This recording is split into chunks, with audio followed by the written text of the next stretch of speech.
I mean, do you ever because I mean, the thing I always worried about with Popster was in terms of pushing her too hard with it. But I look at you guys and I look at the skills that they've developed in terms of their casting and all the rest of it. And I kind of think maybe I held her back a bit too much. And maybe I should have given her a bit more of a, The one thing I would say is that it's pretty amazing what kids can do when you give them the chance. I've been mega impressed a lot of times over the years with what these two have done. Yeah, I think to be honest, everyone is. Well, any kid can be. Do you know what I mean? It's a big part of it is how you introduce kids to the sport, I think. If I took them carp fishing for their first trip, then chances are they wouldn't have been that excited. No, they've got to have something, and that's what we did with Popster, to be honest. I mean, she loves catching little roach and bits and bobs and stuff, and that's what we always do when we go. Exactly. There's a few people dropping in now. There's a few people saying hello. Yeah. Okay, guys. Well, there's no better time than to say good evening to everyone who's leaving their comments, and to introduce our very special guests this evening for about half an hour or so before they get tucked off to bed. We have the pleasure of Maisie and I are just sorry. Did I say that right? Ayla, sorry. I always try and say Aya. It's Ayla. Maisie and Ayla. And then obviously their dad, Chris Deuce, is with us for the rest of the night as well. Yay! So, yeah, exactly. Now, for those of you who don't know these two, they are known as the Little Legends. They're proper little angling superstars. They have their own YouTube channel, which we're going to give a big promote to and a good shout out at some stage as well. And then obviously when they're all tucked off in bed, then we will start with interrogating their dad a bit more as well. So there we go. Right, for those of you who haven't been on, for those of you who haven't been onto the podcast yet, the Q&A sessions, basically we are here to obviously kill a bit of time, have some fishy chat, enjoy ourselves, but also we are here to raise as much possible money as we can for the NHS and the NHS Together, which is the specific charity we're doing it for. So far, we have managed to get a whopping 275 quid in the kitty, which I'm really impressed with, guys. It's fantastic. Your generosity is awesome. We also target up £100. Yes, Mr. Burnham was saying that you have to take your hood off. I won't say what I was going to say about him. Hopefully tonight will be banter fueled as well. There'll be lots of that flying around. But just remember, guys, the girls are here for half an hour, so let's behave ourselves. Not get in trouble. They can see the comments, okay? Yes, they can see the comments. That's a really good thing. So yeah, definitely jam first, Chris. And you don't have a big nose. Yeah, I don't have a big nose. No, definitely not. You'll have the wrath of these two to contend with if you put that up in the half hour. So, so we're going to start tonight, guys, by just asking the girls a little bit of questions, and I've got them here. So I'm going to ask you both together, so that we do this properly. Okay. So, what age did you both start angling? We started when we were 3.5, was it? Or 3? Yeah, that's right. Yeah. And we were really excited. You were very little then, weren't you? Yeah. Where did you go for your first trip? Do you remember? Showbrook, was it? It was correct. Yeah, Showbrook. Talk about the brook. Yeah. Fantastic. Thank you. What rods did we use? Guys, just asking, can I just ask a technical question? Can people still hear me? Because apparently my signal is breaking. So just in case, just let me know in the comments if it's all good or not. I mean, I think we have to suffer a little bit because the internet is being absolutely hammered by everybody. But if you are having technical difficulties, please let me know. Sorry, girls, you carry on. Yeah, we were saying the first trip was Showbrook. You can't really remember the rods what we used. It was. Do you remember the bamboo rods I made? Yeah. Do we still have them? Because if we don't, I'll be really sad. No, I've still got them. Don't worry. Yay. Yeah, I made some bamboo rods with just a little bit of pole elastic in the end, and some like £4 line and a float. And because when you got kids that small, when you got the less things to go wrong, the better, definitely. And yeah, it was great. You guys loved it. Thanks, guys. Maggots and that were interesting when they first saw those. What was the first fish you caught, guys? Can you remember? Was that like a which or words or something? Yeah. Yeah. I think there are which or words. Rudd. It was rudd, yeah. Wow. There's a couple of rudd in there, isn't there? There used to be. Not so much anymore. Not so much. Yeah, no, apparently not. They've all been decimated. Okay. Yeah. Get on to that one later. Okay, so what would you describe as your favourite species now then? Well, And why? my favourite is probably a carp because I like fishing at Creedy, and since I got a 22-pounder, I made fishing for Sits carp. proudly on our wall, that one. Yeah. Yeah. Hello, Bert. Oh, right. Yeah. Well, what's your favourite species? My favourite species is probably a barbel, even if I haven't caught one yet. They just look like really good fish, and they look kind of funny. Looking forward to catch one. You are, yeah, aren't you? We're, what's your favourite sea fish? There's one particular sea fish that really surprised me. I didn't think it was that appealing, but she seems to love them. What are they? A bullock. Pouting, wasn't it? Pouter. Oh, pouting. Okay, I think you're going to say flounder. I know you like your flounder fishing, you two. Yeah. Yeah, good fun with Uncle Cully we've had, haven't we, flounder fishing? Our favourite place to go is the slipway, isn't it? Yes, there's a... Don't give away all your marks. You'll be in trouble. Yeah, we got a few favourite places. Yeah. Okay. All right. Well, I'm going to ask you about your favourite captures now. So, do you have a favourite capture, one that stands out above everything, or like a couple? Yeah, I have a sea fish and a lake fish. Okay, go on. That'd be great. The lake fish is a carp because one time my PB was 24 and now it is 25, and then we celebrated with blueberry muffins. I can't think of a better way to celebrate.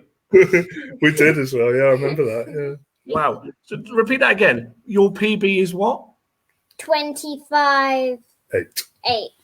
25.8. I don't even want to tell you how long it took me to catch a 20-pound carp and what age I was when I caught one over 25. Me too. Yeah. That's frightening. Yeah. Frightening. I want to beat you.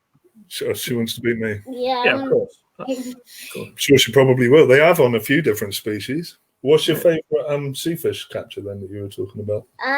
My 6-pound wrasse. Oh yeah. And Mountbatten.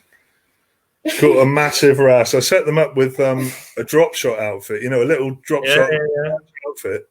But they were catching just for gobies and blennies and stuff like that, and little gold cinny and all of these micro species of wrasse. But they got smashed up by something on this side. So we tackled up with 20-pound fire line and and a little bit of ragworm, a little tiny bit of ragworm, and she dropped it in, and this rod slammed over. They were only 4.5, something like that, and we're on the edge of a pier. So she's hit this fish, and the rod's gone wallop like that, and I've grabbed the back of her coat to hold on. And yeah, before we knew it, don't they? Wrasse of that size. Blimey. 6-pound wrasse.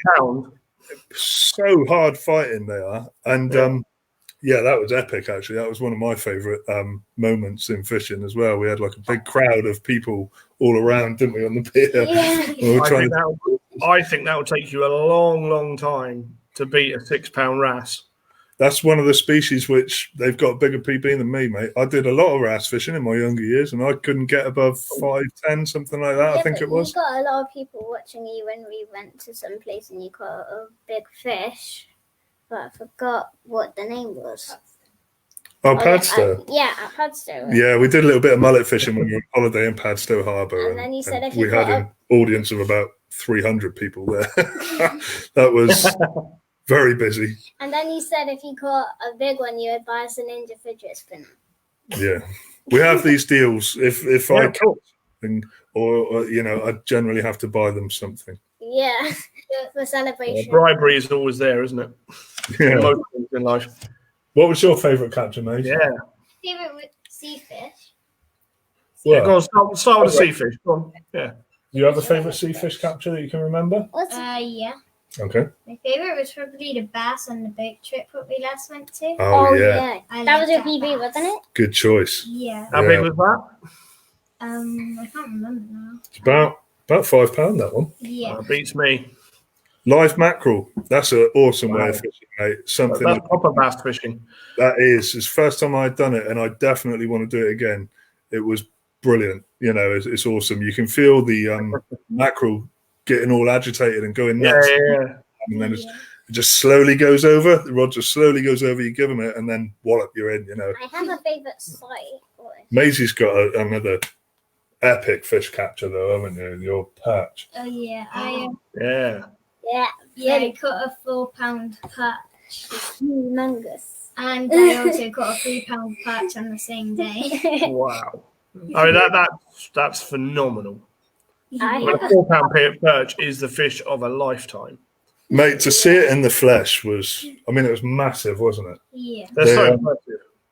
Even The biggest of big fish. I think who was it? Dick Walker said that. I think it was the biggest of big fish. yeah, So they look huge, don't they? Like a 3-pounder, just it looks like a different species. It doesn't even sort of look like a perch. I know it sounds stupid, but they're so big. phenomenal. This 4, mate. You have to be the youngest person to have caught a 4-pound perch without a shadow of a doubt. It's got to be up there. Maybe. Is that better? Is that bigger than Dad's PB? Yeah. What's my PB again? Yours, we got to up yours a bit, and we were still after your first 3. Yours is 2.7, and mine's 3.12. Well, I haven't had a 3 yet either. I haven't been perch fishing very long, but I think I won a 2.11 was my biggest, and I would have, if it had fallen off, I'd have told you it was way over 3 all day long until I weighed it. So yeah.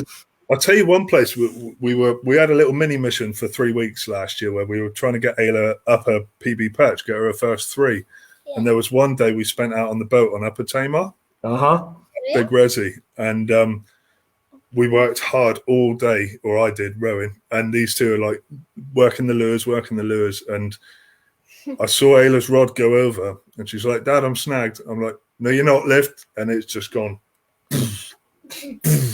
And right, you're in, big one, and then it hook pulled straight away. Like, But they're in there. They're definitely in there. They certainly Definitely. that would have definitely been your PB. Right. I'm just going to do a quick shout out. You've got a shout out from River. Matt, she says goodbye now. She's gone to bed, but she can't wait to go fishing with you again. Yeah, she's great. And then we've got a few shout outs. I'll just say hello to a few people who've checked in. Evening Viv, evening Ashley, evening Alex. Thank you very much. He says it's great to see parents introducing kids to fishing. They're putting me to shame with their knowledge. There you go. Let's just pop that up. So I think they put a lot of people to shame with an awful lot of things. I am showing my age, Matt. Thank you. Good evening to you. Evening, Mr. Way. Oh, God. Good to see you're in, especially for later. Hi, Liam. Hi, Tony. Hi, Mark. Hi, Matt. Hi, where else in there? There we go. Chris Martin, hello. Suggesting jam first, of course. And there we go. Hello, Brett. Hello, Alan. Right, guys, if I miss you out, just make sure that you say hello. Oh, Flynn's joined us. Yeah. It's 5 a.m. Get on. Good lad, Flynn. Yes, he is. Yes, he is. That's lovely to see. Right. Okay, so let's continue with our interrogation of the girls angling. So we've gone through your favourite catches. What are you looking forward most to when this is all over and we're allowed out and we can go fishing again? What are you looking forward to most, apart from just going fishing, obviously? But what would you like to go fishing for? A barbel. Yeah, we would like to catch a barbel. Oh, oh yes. Okay. Up on, excuse me, up on the River Wye. It's we did a bit of pike fishing up there. It was on my own because it was a bit hairy up there. It was all flooded and fields were really muddy, and I was sort of sussing it out a bit, really. But walked a lot of miles, done some good leg work, and I can't wait. Got a couple of stretches lined up, or yeah, okay. yeah, Hereford area, like in the main town stretch, and some further down, and some further up. Actually, there's some good water. There is really it's fantastic. It's one of my favourite rivers. Just absolutely amazing, amazing place. I mean, I've only fished it once. I've actually paddled down it more times than I fished it. We were supposed. Yeah, we're one of those. We were supposed to be paddling down it again. Just before the season started, actually on June, we were going up on the 12th and doing a few days trip, but obviously that won't be happening now. But it's a magical river. Magical river. It just feels wild, doesn't it? You know, I fished the Itchin with Fernandez, who was on the comments earlier. You know, the test for grayling in the winter, and the Wye just seems that it's like unique, isn't it? It's wild. It's full of boulders. You know, it's just an angry river. It feels like that anyway. Well, it did. It was when it was flooded, when I was pike fishing, put it that way. But I've only seen it the other way down, to be honest. I've only really been on it when it's been quite low. As opposed to, well, that's the difference. 1 minute it's like a stream, and the next is a raging torrent. You know, it's just wild, and I love that. And there's some good barbel stocks up there, so should be perfect for these two. I really can't wait to see them hook into a barbel. I came to it quite late. I mean, I caught a friend of mine introduced me to barbel. I think probably just before my 30s. I think, if anything, probably mid-20s, maybe. Yeah. So hadn't really fished an awful lot of rivers, and he took me up onto the Kennet at Aldermaston. Oh, nice. Yeah. It's a lovely stretch of river. It's very short, and I'll never forget that first barbel bite and hooking into it. It's just like hooking into electricity. It's amazing. Nothing pulls. Yeah. Like a barbel. They don't fight that long. It's not protracted, but it's amazing. When you hook one, girls, the bite off a barbel isn't like a little twitch or something like that. What they said, there's a saying that said you get a 3-foot twitch. Your rod just goes. So you got to hold on and hang on, and it'll. Yeah, I'm really excited about that, and these two are as well, actually, which is lovely. So good. Well, fingers crossed, thoroughly for you. Get out to do it quite soon. Okay, now before we introduce your YouTube channel and you tell the guys a little bit about it and encourage them to go and watch all your. How many videos have you got up now? 4. You got 4. Okay, right. Well, we'll talk about those in a bit, but I'm going to ask you. It's quite not a complicated question, a simple question, but quite hard to answer, I think. What is the best thing about angling? What do you love the most? Getting out into nature. Oh, that's a textbook answer.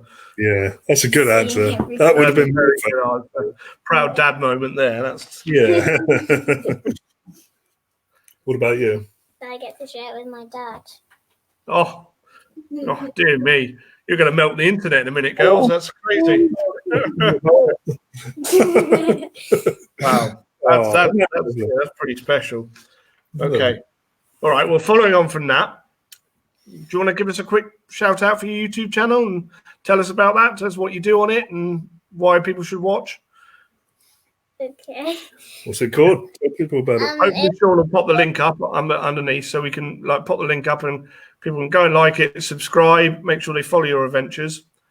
So you've got 4 videos out so far. What was the first one you did? It was about us cod fishing at. On the Bristol channel. Yeah, on the Bristol channel. Don't give the marks away. No. You got to learn secrecy, girls. That's the one thing.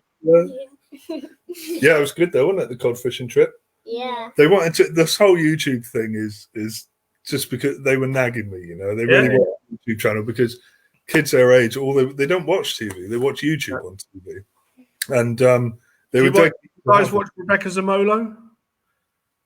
The what? Say that again. Rebecca Zamolo. Rebecca Zamolo. Good. Don't ban it. I can tell you a few that you should also not watch because they are incredibly boring according to me, but they love them. So, that first episode, you interviewed me, didn't you? Yeah. Oh, yeah. And stuff like that, which was quite funny. I did find it very funny. Yeah, we did. We had to do that twice because then it cut off our heads. Yeah, we sat there for like 10 minutes getting grilled by the girls, and then we realised that it's just completely framed terribly, so do it all again. Yeah. So one of my students, Matthew Half, outs on the channel, so I think you can probably, I think you can guess, Matt. That's about as good as it's going to get. So, what about your second video? Where'd you go then? We went carp fishing, was it? We did, yeah. We went. Can you remember the lake? No, I can't remember. I keep on forgetting the name. Big reservoir. Oh, yeah. Child reservoir. Charlotte. That's it. We don't mind saying that one. So you were doing long chucking then, were you? Yes, I was. On that first trip, yeah, a lot of bream fishing at 140 yards sort of thing. But no, actually, that was the one, that isn't it? Much shorter. It was 120 that day, I think. But It was at 7. yeah, and we did a bit of footage of that, didn't we? Then a bit more codding, and then yeah, we've done a bit of all sorts. We only had a chance to get 2 done really before we went into lockdown. So you've got to keep your audience wanting. Got to keep them wanting a bit more. So well, it takes so long to put videos together as well. I don't know if you've ever tried it, but the editing, once or twice, yeah. Oh, it's laborious to say the least. It really is. But we'll have some Bible in the next one. Yeah. Fingers crossed. Yeah. And then there was a lockdown series. Oh yeah, we did a couple of lockdown bits where we did one where I just had some GoPro footage from 2015 up at Showbrook. Yes, I saw that. Yes. Very busy day. Classic Showbrook carnage, just run after run after run, bait up, and then more bites, and crazy. And the other one was you, wasn't it? Your first fish you caught on a rod and reel or by yourself. What fish was that? My 14-pound pike. Oh, bless. There you go. You're getting a good offer there. What's that? Sean, who's our technical guy behind the scenes, has said, send over the footage and he'll do your edits for you. Oh, bless him. What a legend. No. He's a legend. He's doing very well. Sean is behind the scenes, guys, tonight, and we don't generally talk about him much, but we should big him up because without him, none of this would be possible, and my social media would still be the disgrace that it probably was beforehand. So I'm ever so grateful. He's a top man, and so all the digital stuff that you see is all done by him, and so he deserves a good shout out. Vegan sweets, isn't he? Yeah, vegan sweets as well. That's another big thing. We should probably big that up at some stage today as well because they look good. Right, but lastly, guys, just before we big goodbye to the girls, and because unfortunately, I think they probably have to go to bed, don't they? Yeah, no, okay. But the link for their channel is up on the feed now. So their YouTube channel. What's your channel called, guys? The Joy of Angling. The Joy of Angling. What a great name. So we'll have that one up there. So please, if you do nothing else tonight, please donate to NHS Together via the Just Giving page. And please, go and subscribe to the girls' YouTube channel and make them the little superstars that they deserve to be. And Flynn has asked, bless her, what is she after? So they think you're creeping. That was heart melting stuff for I think you broke the internet there, girls. Probably. Oh, there you go. Jay Bears has just said he's done it. I assume he's gone and subscribed to you guys. So you're going to get a few more followers out of this. So yay! Right, fantastic. So thank you very much for coming on, girls. You're welcome. It was a pleasure. And stay safe and give everyone a wave and say goodbye. Goodbye. Peace and love. Oh, wow. Sleep tight, you two. Sleep tight. See ya. So that didn't take long, did it? No, they're off ski. No, 10 seconds perhaps after they left the screen, Mr. Watklin's come up with he was wanting you to sit a bit further back. Right, Leon, this is where it gets difficult, right? Because one, I've got to not swear, and two, you've got to filter out this nonsense. You know? Yeah, no, absolutely. Well, I've got someone behind the scenes filtering that out, hopefully. But, unfortunately, I don't think you can do it before they put it up. Yeah, bye, girls. Thank you ever so much for coming in. That's awesome. That's made my night. Good. Right, okay. So, guys, first of all, can we start getting some questions up on the right-hand side? Both serious, controversial, whatever you want to ping up. I will pick out the ones that I think are suitable for asking. Hopefully, we can get some good banter going. And then we will take it from there. Hello, Chris. Good evening, good evening, Chris and Chris. Oh, there we go. There's a great question to start off with from Mr. Burnham. So Tony Burnham, the famous Tony Burnham, asks, Chris, how much effort do you put into concealing your end tackle? Yeah. We'll take that. Take it a serious question, shall I? Yeah. A lot, mate. I'm obsessive about it to the point where I do my own heading. I really do get frustrated with myself for being so fussy. As you know, we've spoken in the past. I go as far as painting my books. Do you know edge fishing is the one, isn't it? And Tony, who's asked this question, he's all over edge fishing as well. He's a great margin angler, and the interesting thing is, if you look at a situation of a fish feeding in the margins, everyone will read it differently. You could have 3 different anglers there, and they'll all read it differently. But what I find is, a lot of people put fish just vacating the area, not stressed at all, down to bad luck. I've seen people do that. They said, there's no reason they've left. They've just had their fill and they've gone. But I've seen reactions, or what I put down to reactions to something. Generally, this is like proper clear pits, shallow water, sunny day, worst case scenario sort of thing. Pardon? Low stock. Do you think that makes a big difference? Yeah, definitely.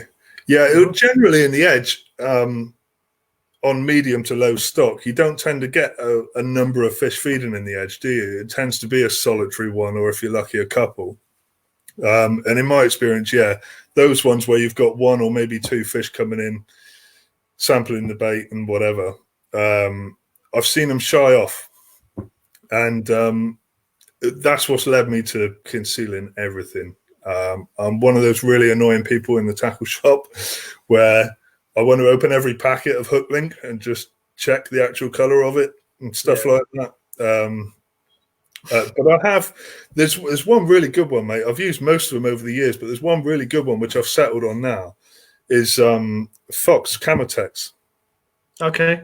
Really good muffled sort of random color, like camo, but it's got this sort of, the coating of it is slightly translucent. Yeah. It seems to blend in over any bottom. I mean, the kind of bottoms I fish, you got the golden gravel at Yateley, you got the Cotswolds is really unusual. That's like, I've never seen such contrast in lake bed up there. The gravel it's almost bright white on the pit I fished there, surrounded by black. So to try and get stuff, black silk, this detritus is all black. So to try and get a hook link which will settle in is really hard. But that's by far my favorite now, is that one. Okay. If not fluorocarbon. But yeah, I'm really fussy over leads, the coating of my leads. I generally use fluorocarbon leaders now, or mono straight through. Can never bring myself to use anti-tangle tubing because it just stands out so much, and it paint me up. So yeah, I put a lot of effort into concealment of end tackle, as Tony put it. And would you, following on from that, I mean, because to be honest, I used to go back to mangling, I suppose not anywhere near as obsessive. I hold my hands up. I like to get things pinned down. I like to get things out of the way. But I've always been of the opinion that generally it was more about the feeding situation. If you get over the thing that they're being shy about, but very difficult to do if you've got one fish coming in or on its own. But do you pay as much attention when fishing out in the middle, for example, or over bait, or a big baited area, or are you as obsessive when it comes to that? This is why I annoy myself, mate. Yeah, because fish, when they come in the edge, they've got the guard up, haven't they?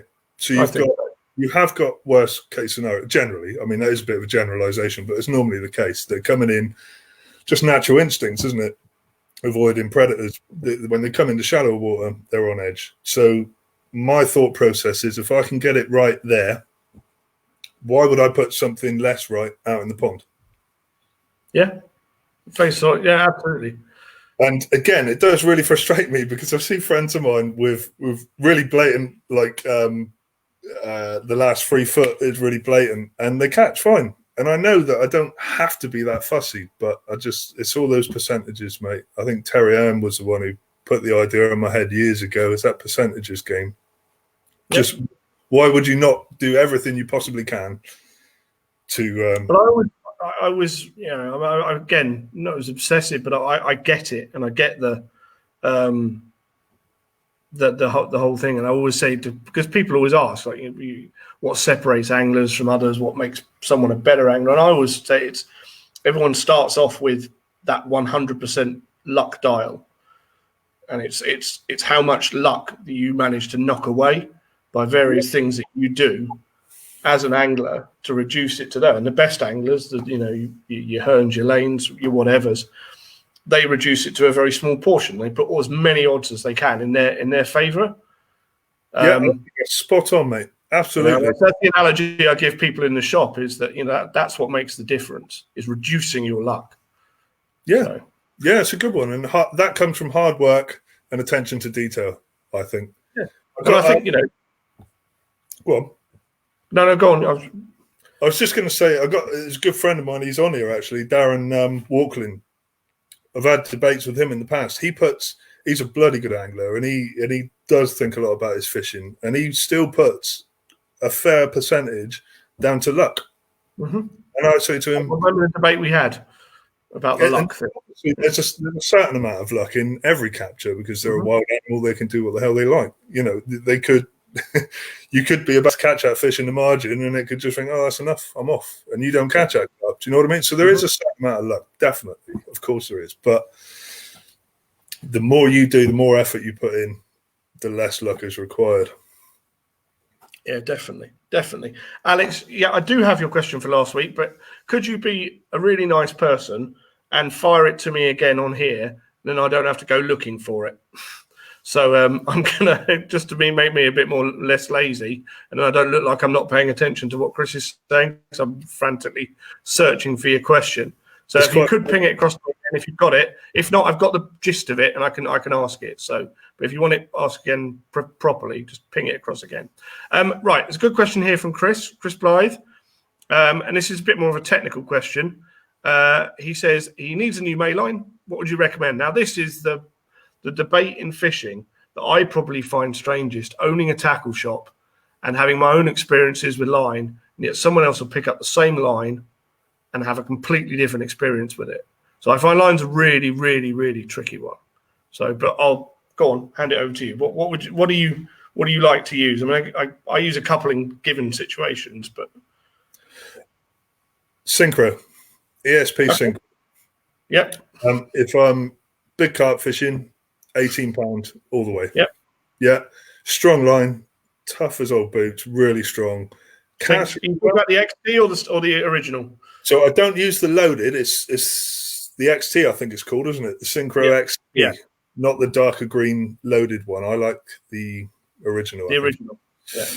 Yeah, and that in 18 is awesome. Fish strong, land them. Do you know what I mean? I don't suffer, touch wood. I don't suffer breakages or cut-offs or anything like that, just because you use really strong line. I've just spooled up the Ghost barbel rods for the Y with 10 pound synchro. Breaks at like 13 and a half, I think. The tackle box do those tests, don't they? And yeah, that's right. Is in the 15 is like really 18. So that's my line, mate. Yeah, synchro all the way, definitely. I have to agree. I use the 18. If there's any weed present in any significant numbers, always the 18. But line, as I say, I get some people say GTHD or various other ones, which are good lines. I just haven't managed to get on. Lee Agate says he's missed your voice. Oh, bless you. Yes. He's probably got it on tape, knowingly. Played it at very special times. I'll pull you on that point about line. That's the same thing where I've got friends of mine who are really, really good anglers who can't get on with synchro at all. Don't like it. Yep. I hear it all the time. It's my recommendation. I give it out all the time, and some people say, I just can't get on with it. And I can't fathom it. I can't fathom it for myself, but it's a weird one. It's a really weird one.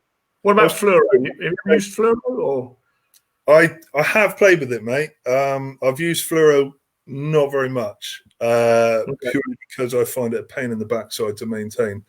I don't want to be, when I'm fishing, mate, I don't want to be tying my line to a tree or a fence post and stretching it out before I put it in the water, I've had it in the past where a baiting pole are rigged down the edge, and it was on the car park, actually, just down to the right of Desi's. There was this nice margin spot, and it involved a bit of bait pole trickery. And I'm pulling it down there, mate, and I look back and sort of, why am I getting any line back? And it's all just gone bleh on the floor, all this fluorocarbon. Do you know what I mean? It's so wiry, isn't it? Yeah. I bared with it. I did a few more trips with it, and I just thought, why am I bothering with all of this hassle when I can go to a nice tow rope mono, which pretty much the same thing.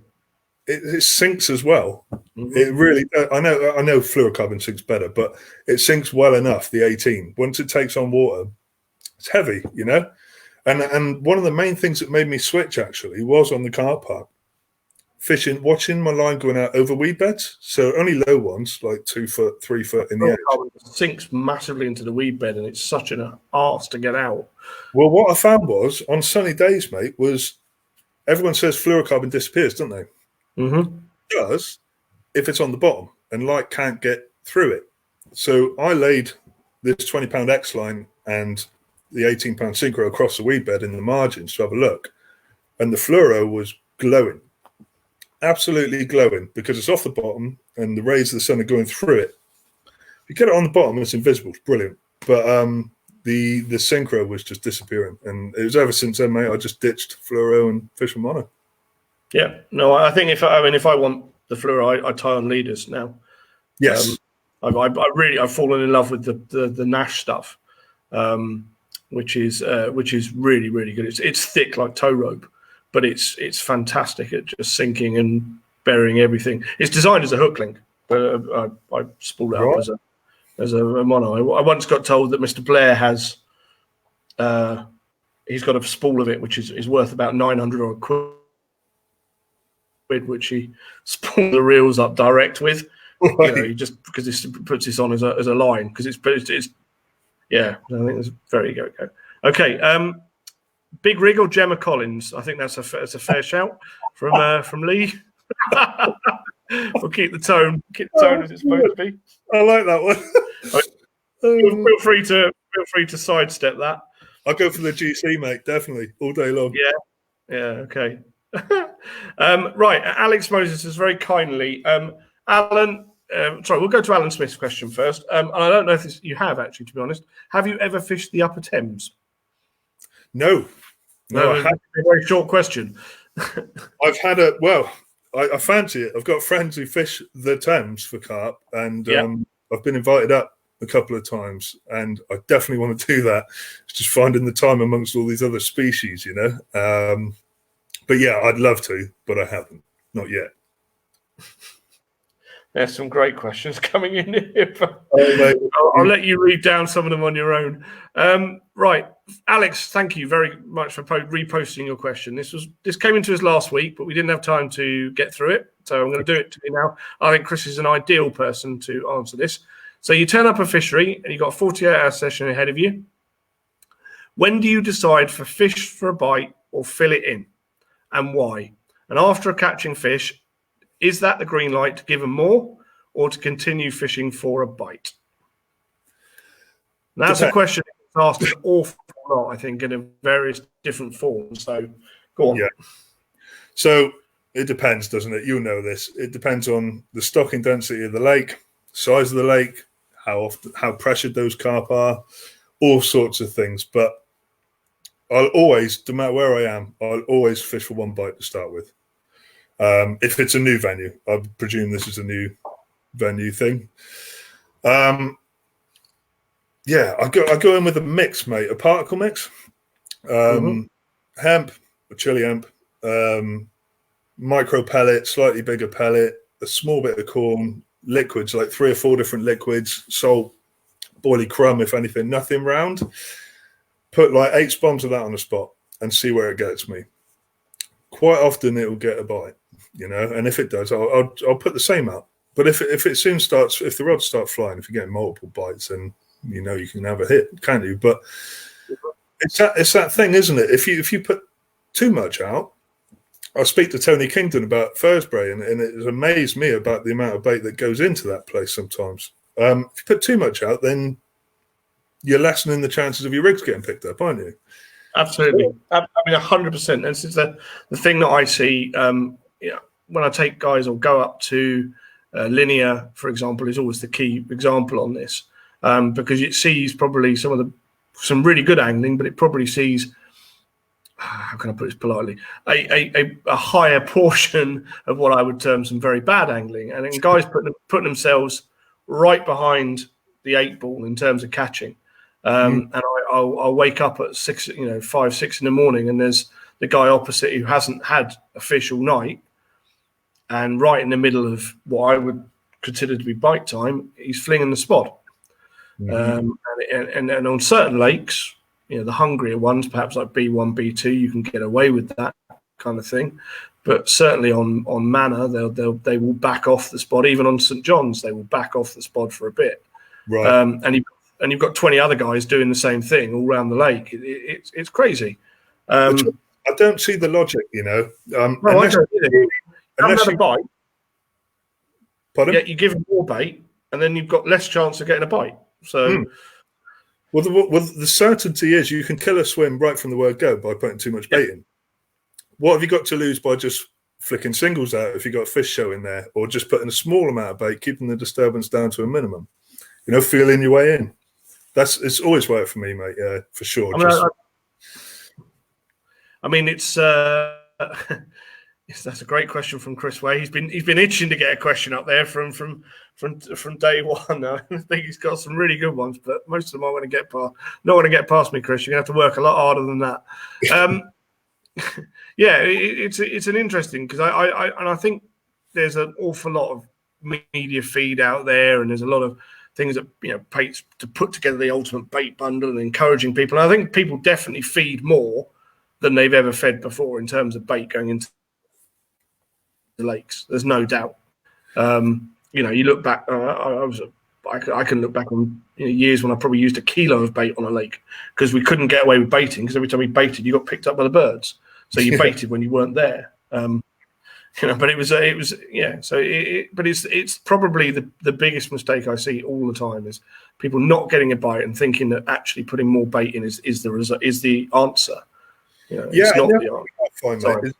People are much more now. They'll put out a bed of straight boilie, you know, yes, a bed of round balls, and it kills a spot. Or, you know, in the Edge, for example, I fished one of the winter's syndicate tickets on Ashmead for 1 year, and it was really tough.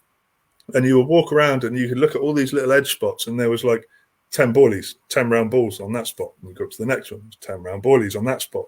And it's nothing, it's nowhere near as good as a little mix of all sorts. It's like buffet theory. Give them a bit of everything. Bit of hemp, bit of liquid, bit of corn, bit of crumb. And I always used to, definitely. I mean, do liquids play a massive role in your angling, or? I wouldn't be without them now, mate. Yeah, to be honest. Yeah, edgy, definitely. Yeah, they're all sorts as well. You know, the main ones would be the fishy ones, the heavy ones. So knock up a mix with the hemp, pellet, crumb, or whatever. Put the liquids in, let them soak. That's a key part of it for me, is let them soak for at least an hour. And the pellets will take up a fair bit of that, and the boilie crumb will. You put that on a spot and that leaches out, and rather than getting washed away, unless you've got severe undertow, it actually goes into the sediment, doesn't it? It settles in. And even when your bait's all cleared out, it's still a food signal on the spot. So yeah, definitely I use them a lot. I haven't done a lot with oils for a couple of years. I did have a really good trip on the quarry in Essex using oil over my boilies. I moved away from oil with the whole. I get keyed up with the whole solubility thing, and just want it to mix with the water in terms of what they can taste and everything else. So, but yeah, it's an interesting one though, mate. I used both. So I used up on the quarry. I used fish liquid and oil as well over the boilies, and I do think the oil made a difference. It was going back. Nod oil was the thing you had to have. I mean, it was you had to have the fish oils in your bait, but obviously they became less prevalent as they got more and more expensive. But right, yeah. Well, I think I would add that I wouldn't use them unless it was June onwards. Do you know what I mean? Hot weather, that sort of thing. I wouldn't use them in anything cooler. Another fantastic question coming from Darren at the bottom there. Now you've moved to Bristol's the answer. Have you seen that? I don't know. I'll leave it. Right. Okay. So, Chris Wayne, why have you? Go on. Let's fire this with a. Okay, go on. Slightly controversial. Well, it's not controversial, but why have you never been inclined to fish B1 or B2?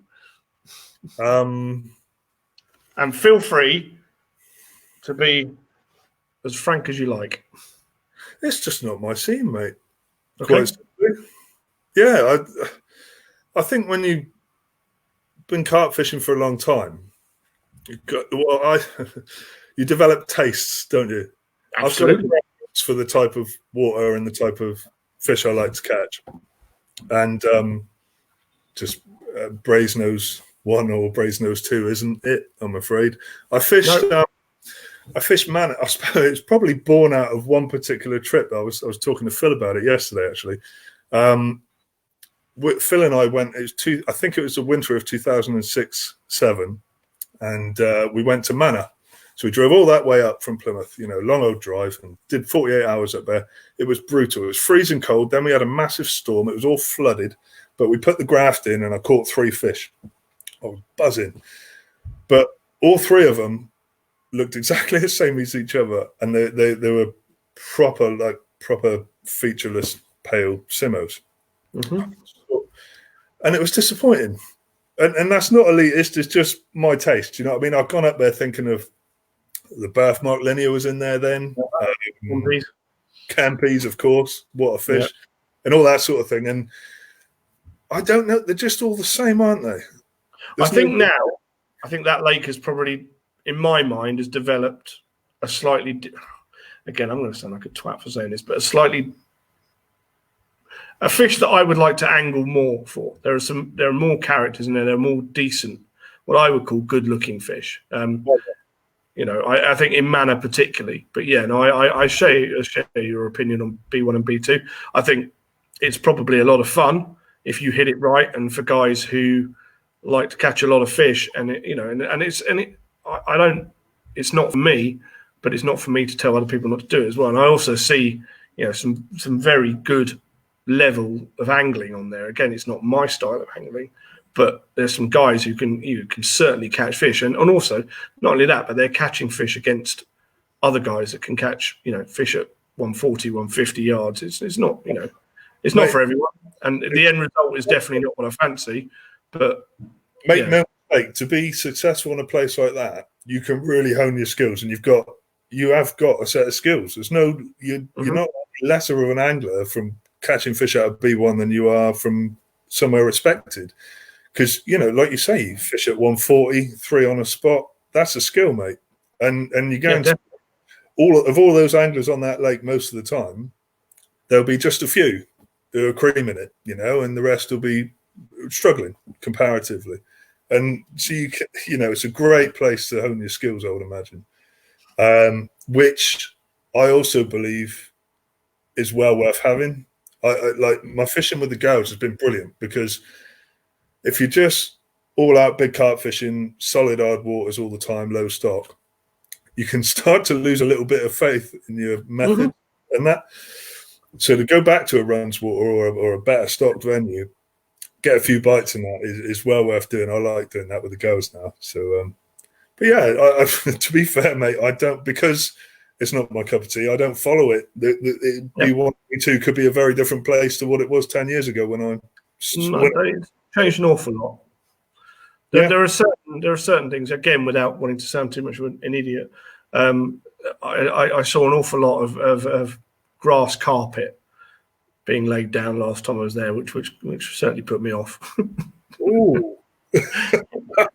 I mean, I'm not talking like little mats here either. There were some vast rolls being sent out. Wow. Yeah, I think, as Flynn said, it's probably he's arguing it might be a bit too hard for you. Yeah. Maybe it is. We'll never know. No, exactly. One of those questions that will slide by.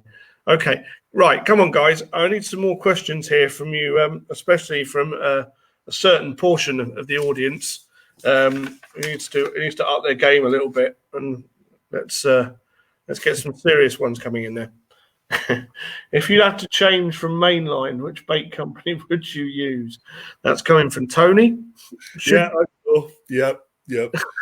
It also said, I see Ramplin's one. Would you cut Chris Way's hair? Yes, yeah. He might go a bit lower with that than just his hair. Definitely. Right. Okay. Well, let's give guys some moments to come up with some decent questions to test you on the right-hand side. I will then pick something from what I've got to go. In terms of going back a bit, what would you say was your favourite? Oh, hello. There you go. It just turned the line. Sorry. What would you say, going back, pick your favourite 3 venues that you've fished? I know it's very difficult to put these in because everything's put in the time, but if you could put 3 venues into the hat and you could fish those for the rest of your life at a certain period. I asked the same on Lewis as well. I think his answer was really good, so I'm expecting good things. So go on. Tell me what the 3 favourite places and why, and what made them so special.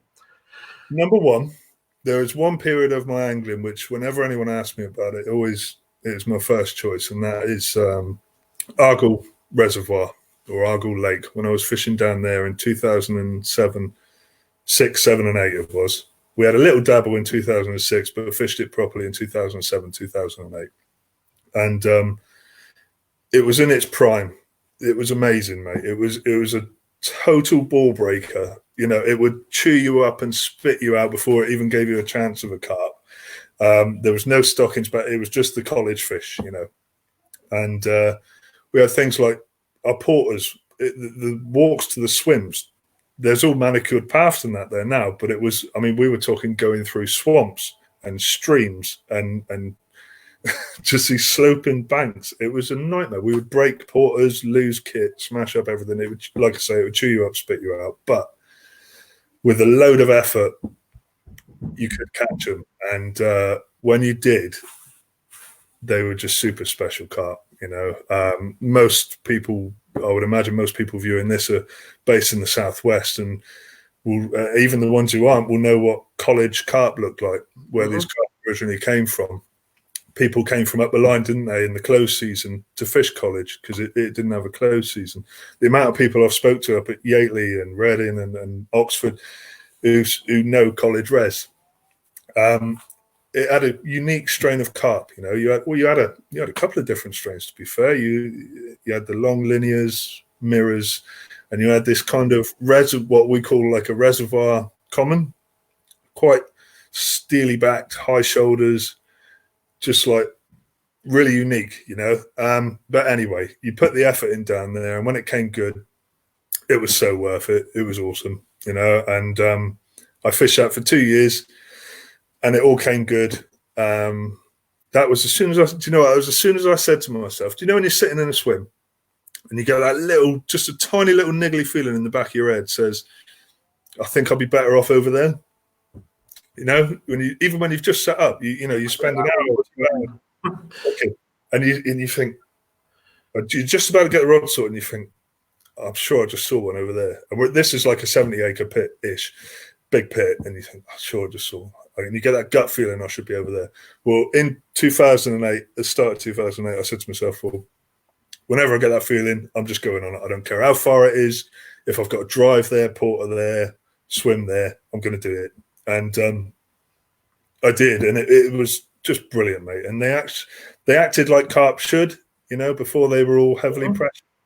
They'd follow a new fresh wind, and if you had your watercraft spot on and you're looking at that forecast and you get there ahead of them, it was relatively simple rig-wise. Features were crazy. You had sunken walls still there now, obviously. There's basically a flooded valley, isn't it? So you got walls running parallel and perpendicular to the bank. You've got big quarries with like 6-foot boulders. Incredible place to fish. But once you figured out all that jigsaw puzzle, there was no feeling like it for me. It was brilliant. When they sussed it and when it went right, that was probably still is my favourite time, my favourite period of angling, mate. Okay. Next. I think Yateley's got to be in there. The car park, that's definitely got to be in there. It was, well, I read about that since I was a teenager in school. Did that change you as an angler? I mean, did you come out of that experience as a better angler or just a battered angler? Do you know what? I don't think I did. I think by the time I went there, I'd fished enough different venues to have a sort of repertoire of approaches that you can sort of tailor to each venue, Yateley was more about how special it was to be there. Obviously, the very tricky carp, well known for being very tricky carp and whatever. But it was interesting with Yateley because I read so much about it. Obviously, I was so interested in it. Most people seem to take the same approach, rig-wise. Like a size 6 wide gate, ring on the shank, relatively long hair, and a nut or a boilie. And don't get me wrong, like a lot of the special ones were caught like that over the years. But the thing I found interesting was Phil and I, who I joined with and went up there with, we were expecting it to be solid. There were only 3 originals left in there, and some stockies. So we were expecting to have to really work hard up trees, lap after lap after lap to find fish, and let alone create a feeding scenario. But what it turned out was they would feed most mornings. We would see someone's spot, at least one person's spot on that lake erupting, a cauldron of bubbles, fish ripping up all over their bait, but no bite, it was uncanny the amount of times it happened. So I thought, well, it's got to be a rig thing, and if everyone's doing the same sort of thing, then they're going to be well educated on that, aren't they? And so once I learnt the swims and whatever and the spots and the general sort of habits of the fish and everything, and tweaked the rig, that all came good and was super. Was there one thing that kind of dropped it? Yeah. That pinned it down apart from anything else? Yeah, well, I think the thing with the blowback, what's generally known as a blowback rig, so a ring on the shank of a wide gate, for example, like they were using up there, is they don't work like the magazines tell you they're going to, do they? They don't go in the mouth, the hook grabs hold, and then they blow it and just the boilie and the ring goes out, do they? What happens is they blow it out and the ring keeps the hair attached to the hook down by the shank and it just goes out backwards. Mm-hmm. What you're relying on there is tightening to the lead. You need that flip and turn that's how you're hooking them. But the thing about Arthur in particular, which was obviously the number one dream, was it used to park its belly, its arse almost, on the gravel, and just with his little pecs, just used to swivel on its arse and just sift feed. Loved hemp, loved the white maggot, loved crumb, just really small particle feeding, that kind of filter feeding scenario. And you were very lucky if that fish was ever going to tie into your hook length, no matter how short it was. You know what I mean? It could just, before it spat it anyway. So I just went anti-eject, mate, like proper anti-eject. And it's an interesting one because it was a rig or a principle that was dead popular years ago, but it isn't really anymore. It's a KD. Mm-hmm. The thing about a KD is if that goes in and they blow it out, all the pressure of that is on the eye of the hook. So if they blow that out and your hook has pricked, it has, your hook is sharpened enough to actually nick, then they haven't really got a reference point to blow that hook out, have they? Well, it tumbles out the mouth, doesn't it? The way it opens the gape. Massive. So, in effect, you've got a long hair. You've got the advantages of a long hair and no pivot point for them to blow it out. Really, they're just blowing down on the eye, which is only helping your cause, really. So it was that, mate. It was with a wide gape, and it was with hair braid, which is a massive edge, I think. No one uses it. I think ESP have even stopped making it. I can't find it anywhere. No, we don't sell hardly any of it. Hardly anything. Such an edge. Such an edge. I never used to use it as an edge. We used to use it because that was what you did. You know, you tied your rig on, and you didn't knot anything. You tied your rig on, and then you tied your hair on afterwards. Yeah. So, well, now it's gone the opposite way. Like, you know, the hair rig principle was so successful because of the separation it gave, wasn't it? And the suppleness of the hair. Everything's tight to the hook. Yeah, that's what I mean. Now it's gone the other way, where people are using, me included, for pop-ups, using hook ring swivels on shanks. Mm-hmm. I know it's all about the German, isn't it? And the turbo German, that is what I see now. But that's fine. If I was going to use a rig like that, I'd have to go with a bigger hook to give you more chance of it dropping, because you haven't got the separation like you have with the hair. And for a general hair rig, most people are using a continuation of the hook length for the hair, aren't they, these days? Okay. Well, that... I hijacked that question as well, haven't I? So let's get you back on. We'll come back to rigs, but let's get you back on course and give us your last venue. Okay. That would be the pit I fish in the Cotswolds at the moment, which I can't tell you too much about. But it's a lovely big pit, not too many anglers, and some very old carp. Okay, that's enough. Okay, lovely. Thank you very much. Quick fire question from Chris Rampling. Hello, Ramps. This is very important, and it's almost as important as which way you should walk around a lake when you get there. But are bananas bad luck to take fishing? Yes. Well, on a boat at least, yeah. Never take a banana on a boat. No, definitely throw them off. Horrible things. I don't really like bananas anyway. Right, okay. Let's scroll back up and see what we can find, and then I'll delve into Viv's question that Sean has popped up on the screen. Let's ask a little controversial one first. That from Alex again, who's very kindly put this in. Once more, are you for or against bait boat angling with the likes of a built-in echo sounders, etc.? And what are your reasons if you are not? Which is obviously a very loaded question of you, assuming that you're an anti-bait boat. I don't know. You know, perhaps you can put him straight. No, he's right. He is right. But it's a personal thing, isn't it? Yeah.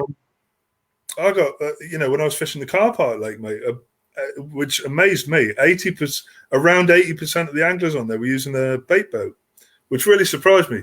But, they were all friends of mine. It's not like I've got anything against people who use bait boats. It's just, I think the best way to explain it was, if me personally, if I put a rig out with a bait boat in the car park lake and caught one of those originals, which I really wanted to catch, it would feel like a hollow capture for me. And I know it's not logical or anything like that, but it's just that skill, that art form of casting, feeling your lead down. That's part and parcel of angling for me. And it wouldn't feel right to use a bait boat. But that's for me. I have to agree. I think anglers can often, especially with social media, can get on their soapbox very easily with this one. And they can all say, bait boats are evil, they're business, blah, blah, blah. They're not. At the end of the day, it's a choice. You choose to use them, you choose not to use them. And I think provided you're not, taking the pee, driving them into someone else's swim, causing fishing places where you shouldn't do. I mean, I've got some horrific tales of a certain lake in Devon that's fairly new that used to allow bait boats and now no longer does. We won't name names, but I think most people can probably get it from there. I have a friend of mine fishing there and having a guy drive the boat round the island. To fish it the way he would have done, he would have literally had to cast over the island to drop the bait where he was. So he'd literally driven it round the island, round the side, along the island on the far side, and you wouldn't credit it, drop the bait there. So God knows what he was going to do if he got a take. Wow. I don't think he even thought that far ahead. So they can encourage the worst of angling. But however, you could argue that people could do that just as well on their own without the technology. So I think it comes down to, for me at least, I can't be a hypocrite. I sell them. I will sell one. Someone, if someone wants to buy one, I will sell them. I'll sell them a deeper. They're both not for me in my angling, but it's not for me to tell someone else how to fish. No, me neither. Me neither. But yeah, it is a great question, Alex. Thank you. And Chris has been angling for that one to get asked, so I thought I'd please him. Oh, good one from Jim West. Mr. Mr. Stonemason, sorry, Jim.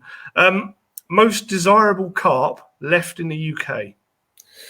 Ones that I know about, it's an easy one for me. The croc. Right. We'll ask it. Go on. Without a doubt, the croc. Okay. Yeah.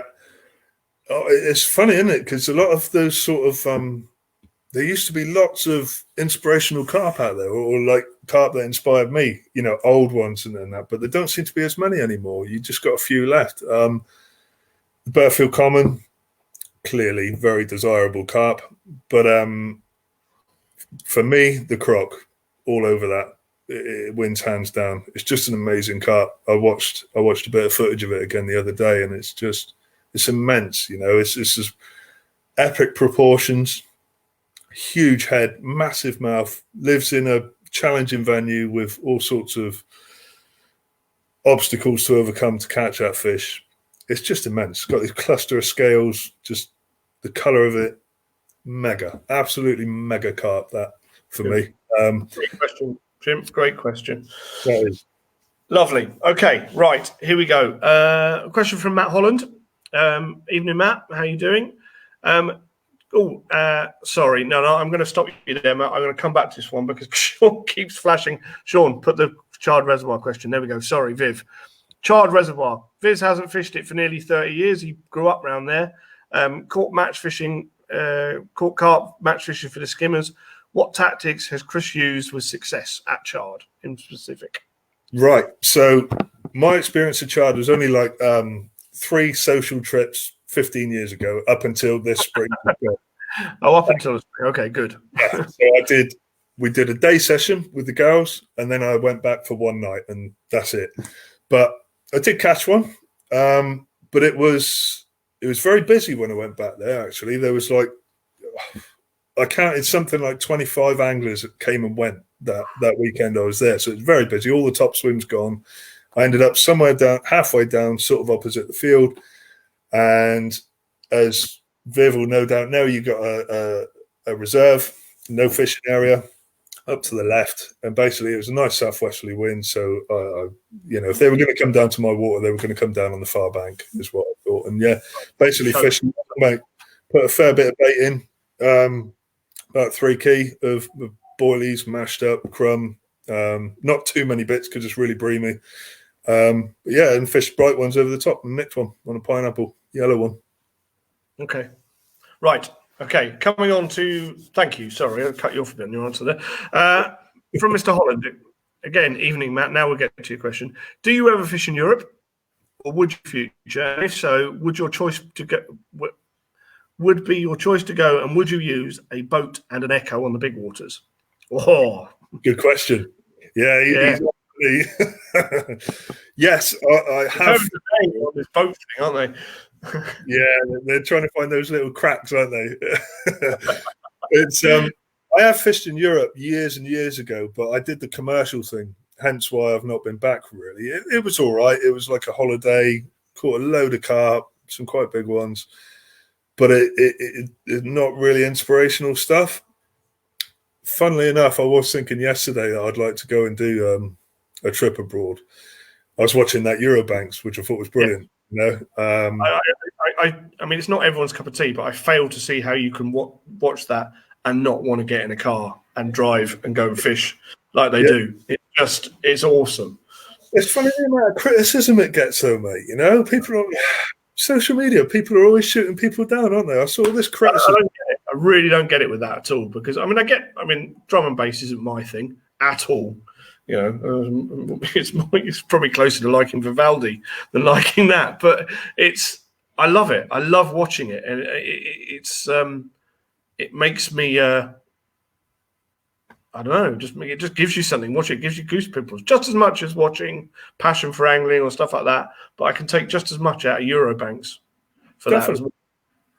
What I love about it is I kind of draw parallels with my own fishing, because Alan, he's like skittish, isn't he? Never relaxing and always on something and running around and moving and totally active fishing. And that's, like I was saying earlier, I do my own head in, mate, with how fidgety I am. So I can relate, you know. I like what they do. I like the way they travel to the different venues, all these different methods. 1 minute they're fishing with bread, 1 minute they're, bait boating 200 yards out, as in the one I watched last night. But yeah, I would love to fish Europe. And I've got a couple of friends who I'm sure would be good hosts as well. Yeah, I hope to. Belgium, or do you see that Swedish lake? I think it's Blair. I can't remember it. I can't pronounce the name of it, but it's whatever. But yeah, what a place! I mean, the fish just exactly like historic. Just, you know, you wouldn't find them anywhere else, and an incredible place to angle. I mean, how do you find a lake like that in Sweden, which has got, you know, more lake than land, is beyond me. But it is all about, yes, Ashley Bunning has put up here, it's all about the adventure. And yes. him and his brother are prime examples of that. They did, obviously, they do their trips a lot. And I've certainly bent Ashley's ear about stuff to do in the future. And it's definitely the way I'd like to go.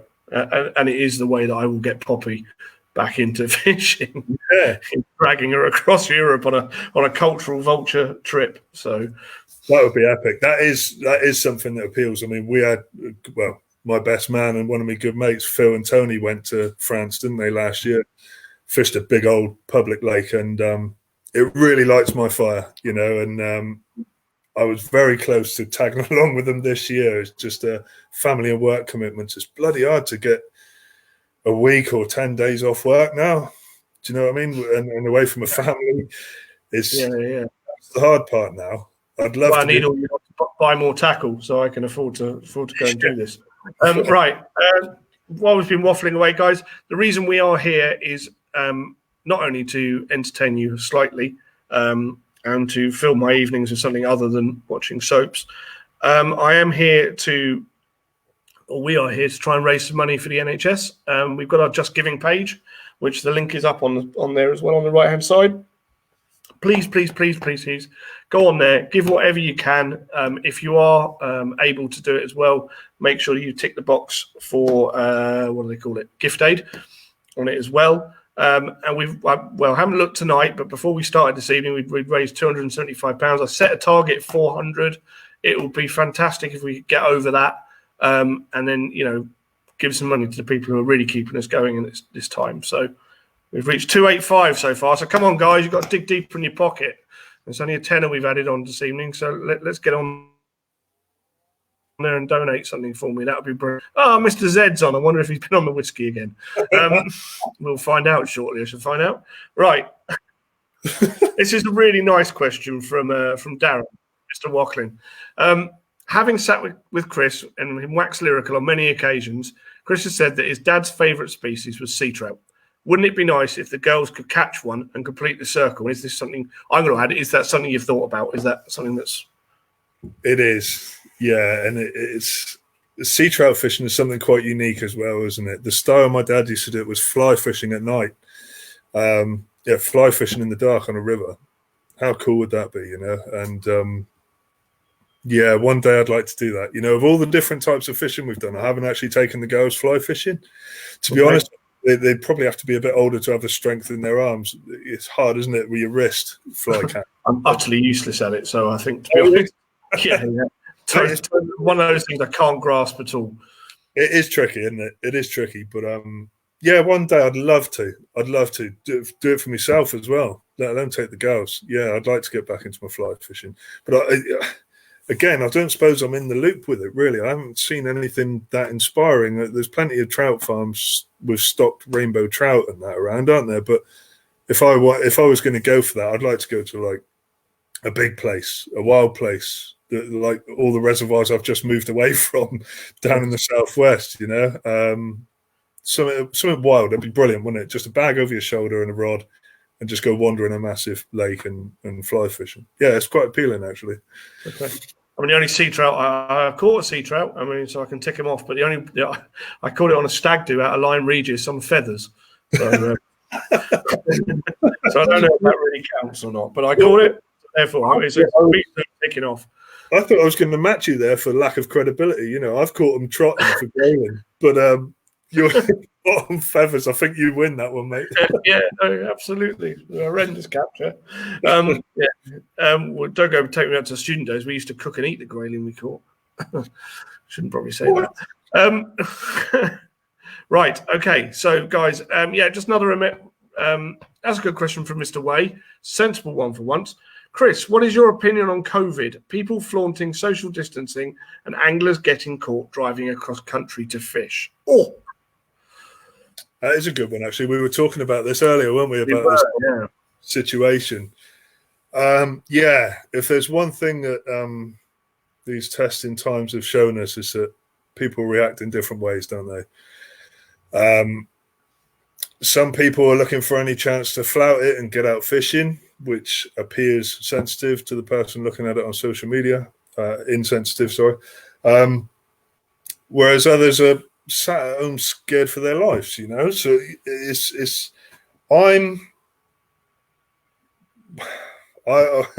want to say I'm one of the sensible ones who's not looking to go out and not looking to break rules and fish, because there's a lot of people doing it, mate. You know, there are.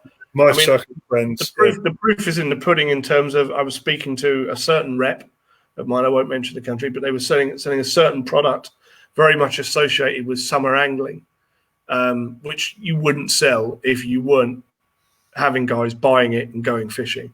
And they've had record sales of this item. So I'm quite certain there's a lot of people flouting it.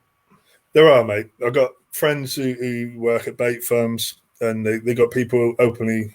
You can order bait and not go fishing. That's fine, but he's had people saying to him that they've been carried on going fishing like normal, you know, and it just feels wrong to me. It really does, you know. I think morally, for me, it not only is it putting people at risk potentially, however small that risk may be, it's the travel to and from the venue. It's not actually the fishing; it's the fact that you've got to get there. If you have a car accident, you're dragging people away from other things that will happen. You're potentially having to interact with people that you wouldn't interact with if you were staying home. And I think it's ruddy selfish, really, in some ways. Sorry to get on the soapbox again, but if you've got lots of people who are obeying the rules and are trying to make this thing go away as quick as possible, and you've got people who obviously don't care, and are going out there, I just think, you know, whatever you think of the virus and whether you think it's deadly or not, I just think that's really, really off. You know, I'd have to agree with you, mate. I have to agree. I'll try and be a bit more PC, but I've people have surprised me. I'll just say that much. I'm not talking, about guys fishing. You know, anybody's got, happens to be lucky enough to live on a lake or has a lake that they own or whatever, and they have to go and feed the fish. These are all totally different circumstances. Talking about guys who are blatantly breaking the rules and know they're breaking the rules. And I think there's a big difference, you know. We are all, no matter what your political views, no matter what your views on anything in life, we are all in this together. We've been lumped into a boat together, and we have to get out the other side of this if we want to survive, you know. And if we want people who are at risk to survive, I just think it's off. It was a very late question, Chris. I can almost guarantee I want to go fishing as much, if not a hell of a lot more, than the next man. You know what I mean? I'm desperate to go fishing. I was so keen to go fishing, but some things are more important. Yeah. It's as simple as that, you know. Even if it's a tiny risk that I pose to someone, it's just that could kill someone or kill someone's family member, you know, and that's more important than anything. Of course, it is. 110%. You know, and part of the reason why we're here. We're here tonight, Saturday, doing it and trying to raise some money for people who are putting their lives at risk every day. It just seems a bit, kind of blowing in the face of that. Okay, that's not really the right way to put it, but I don't want to. Okay, following on from that it was a very good question again. So, but following on from that, we've got a link up here on the right-hand side again about the Angling Trust and the work that they've been doing. And I think, actually, to be honest, I've never been a great fan on the whole of angling political bodies. I always think they don't generally do what they're supposed to do. But they seem to be, definitely trying to push the fact that we can get back and angle, and certainly, helping the industry as well. So there was a document that was produced a while back by the Angling Trust saying, how do we phase these things in? What are your feelings on that? And when do you think? Again, I think a bit silly question to ask you. When do you think we'll get back angling? Because obviously neither of us know. But if you talk about through the phase one thing and the discussion that went on the other day on the Angling Trust website between Mr. Hamidi, the leader of the Angling Trust, and Martin Salter as well. So following on from that, really. They're fair play to them, is what I'll say, because they're copping flack from every angle. But from this phased easing of lockdown, the proposals they've put forward to government, and the amount of weight they've got behind it, they've done a sterling job. They really have. When you it's perfect. I work in construction, yeah.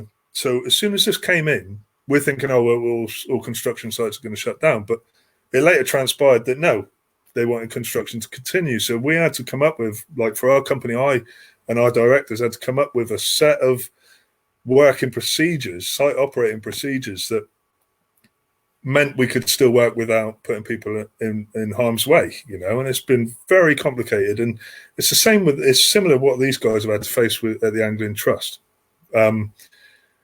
And they've got a hell of a lot of flack for it, but I think it's great. I mean, I'll read out some of the phase one. So they're talking about this first phase of easing the lockdown for anglers, from an angler's perspective. So it's angling to be undertaken on a solitary basis. Fair play, that's what most of us do. Social distancing in accordance with government guidelines must be maintained at all times. Absolutely fine, straightforward for an angler. Local fishing only. Anglers must follow current government advice on travel for the benefit of recreational activity. That's an interesting one because the current government guidance on travel is that you shouldn't travel unless it's essential. So that must, if there's some easing, then that's going to have to. Surely there's going to be a different statement on that. All anglers must have, all freshwater anglers must have an EA license. Obvious. Sea angling from beach and shore to resume with small-scale private boat fishing, adhering to social distancing. All good, nothing out of the ordinary there. No sharing of fishing tackle, obvious. No angling within 15 meters of any others. No keep nets or competition. Online electrical payments whenever you can for day tickets and whatever. On-site facilities such as cafes and clubhouses to stay closed. And it's a pretty straightforward, pretty workable proposal, and I agree with it. The only one I'm curious of is this travelling. Yes, I think that would be the key.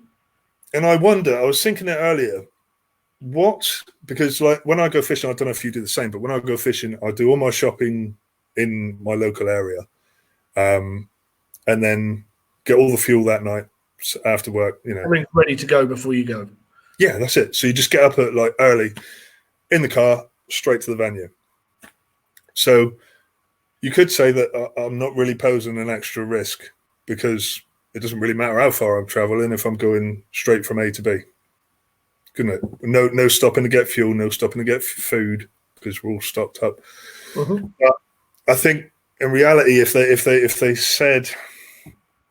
If they put like a 60-mile limit on it or something, people are going to flout it, aren't they? I think people are going to flout it anyway, which is why it will be interesting how they word this local fishing only. I think it's going to be people are Oxford's going to become very local to some people, I think, possibly. I'm going to wait with bated breath because nearly all the places I want to fish are like an hour away, But if it's local only, then I'm lucky. I've got the Bristol Channel on my doorstep. I'll go after smoothhounds and cod, and well, probably a bit late for the cod now, but sole. And I've got a few targets I want to catch out of the Bristol Channel. But if people are flouting it now, mate, they're going to flout it when they put some kind of distancing on it, aren't they? Yeah, no, I think you're right. I think you're right. I hope that the advice from government is clear on what people can and can't do. I hope that they take that directly from the Angling Trust, because I'll be honest, if it comes out of the mouth of a politician, there's so much leeway that can be put on it one way or another. Right. Okay. What they've chosen, mate, is quite a straightforward, simple way of doing it. Is that all the proposals they've put forward, they've based on government guidance. Yep. Because it's already there, you've got a far better chance of the government agreeing with that. And it seems like MPs are on board. Yeah, no, I think so. I think there's a very powerful lobby. It's certainly turned heads. It's certainly that and golf apparently seem to be the two that seem to be in with a shout, shall we say. Yeah, and they're talking about, Boris is supposed to be making an announcement he's supposed to be touching on the subject on Thursday, isn't he? Yes. But this kind every angler is sitting there waiting for this holy grail announcement, and it's so going to disappoint. I hate to. Yeah. The pessimist in me thinks he's just not even going to mention it. We're all going to be like, oh. Yeah, probably will. It'll be like that. Through, not even a mention. But they seem to be saying either Thursday or the weekend there'll be some announcement. I listening to the government's announcement today. I don't think so. No. I think and I think rightly. At the end of the day, again, it will be a kick in the balls. There's no doubt about it.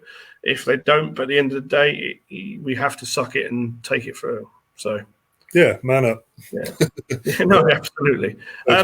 Alex just asked, how would this apply if you had a week booked in France, and could you drive there? Well, the answer is no, Alex. Even though the French are not going to enforce the quarantine of people from inside the EU zone or the Schengen zone, we are not going to have to spend a certain time in quarantine, but you will not be allowed to travel. There's a lot of red areas in France where you're not allowed to travel now, not allowed to go to. I think the chances of actually just sneaking across and finding your way onto a lake and staying there, I think especially on the commercials. So, I tell you, I just saw an interesting comment from Burnham. Actually, he said the lockdown rules changed last week. Well, apparently so. I mean, but again, it's never. I find it's always a little bit open to interpretation. It's not absolute. But you can now travel to exercise. Yes. He's also asked if we could have a profile shot at the end to raise some more money. So. He wants a side on, does he? Right. Yeah, he was asking for a side. Well, I assume it was a side on he was asking for. Right. Okay. Guys, can I still have a few more questions being fired in? That would be fantastic. Anything along the lines of we've done rigs, we've done upcountry angling. Okay, I am going to ask a quick question. Oh, there you go. What a great question, Ramps. Well found, Sean. You can only target one fish for the rest of your angling career. And I'm assuming he's talking about species as opposed to one individual fish. Because I think, having listened to you earlier, you might pick a certain snappy carp if that was the one you had to target. So what's it going to be? You've got one species you can target for the rest of your days. In UK waters? Yeah. Okay, let's keep it to UK waters. Tuna. Oh, 100%. Mate, after seeing them last year up close and personal, that I haven't been affected like that in a long time since I've been fishing, mate. When you've got fish, I think Viv put it very well the other day. We talk about cows falling in when we're carp fishing, we hear carp, but this, he said, it's like a mini going in, and it is. When you see something that big and that heavy clear the water at speed, chasing mackerel or herring or whatever, and land, it's just, they're incredible, mate. And there were loads of them out there, and I was just stood there open mouthed. I tried to film some of it, but I missed all the best stuff on the camera. That is, I got a text Viv actually because he's getting this tuna license or something, isn't he? Or he's no, definitely avoided victory. We were surrounded by them last year. We must have saw in one day. We were out there bassing and place fishing, and we saw 100 shows if we saw any. You know what I mean? And you're talking huge tuna, some of them, like 600 pound, clearing the water back in again, lightning speed. Wow. Incredible. Yeah, so if it was in UK waters, mate, that's what I'd go for. If it was abroad, it'd be giant black marlin over in Anstead, I reckon. Not a bad call. Not a bad call at all. Okay, another question from Tony. Thank you, Tony. Keep them coming. Has the quantity of bait you used reduced over the years or increased? Neither. Depends on the venue, really. Yeah, I mean, if I went to Showbrook now, it's crazy. But because I fished it a lot and I know the habits, you know, if I was going to Showbrook for a day now and I wanted to catch as many as I could, I'd go there with 50 kilos of bait for a day session, which is mental, isn't it? But, you know, if I was going to do a day session somewhere else, I might take 5 boilies and crumb them up and use that, you know. Generally, I used to fish when I fished Argo, I was using a different boilie, and that boilie I always found I had to establish it, or like me and my friends had to establish it. It took a bit of establishing before it really kicked into gear. So we used to use quite a lot of bait in that respect, in between trips. But now I use a bait that's both instant and long term. It's brilliant, you know, so I don't need to bother like that. But I tend to, it's like I was saying earlier, mate, it's very rare I'll put out round balls, and it's only because of bream and tench or other roach and rudd, like on Ashmead, they're a nightmare, that I'll resort to putting out whole boilies, really.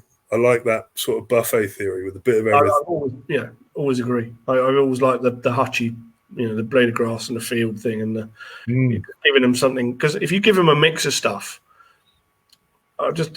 having observed fish not only in lakes but also in tank situations, fish are very, I don't think most people think like this, but fish are very AC/DC, and I don't mean they swing both ways by that. I mean that they have a certain fish are wired certain ways and certain fish are wired other ways, you know, and they're characters. And you will have fish in a tank that one fish will be dominant, one fish that will literally hang back, fish will be in the middle, and they all have different feeding habits, different methods of feeding. And I think if you give them spread, and especially again, you're not necessarily talking about fishing for like one bite in the edge kind of thing here with a little crumbed up bit of, you know, half bitten tiger nut or whatever Terry Hearn started talking about, giving them some bait. Yeah. And you know, when I do that, I love to fish over as much like different stuff as possible almost, and then lots of smell, lots of liquid stuff that hangs around after the food's gone, you know, and it keeps them coming back. So you've summed it up, a big thing. Right? Like you say, every fish has got its own unique taste.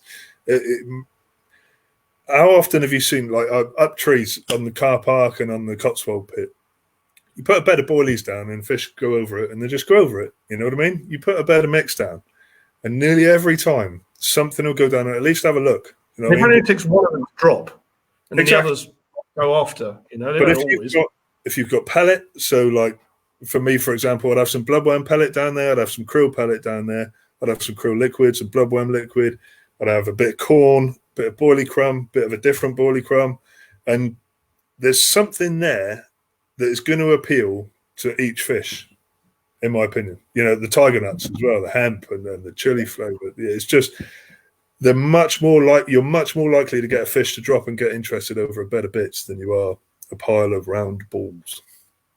Yep, no, I totally agree. Much as I hate to say, because it's a lot cheaper, but there's enough other things from it.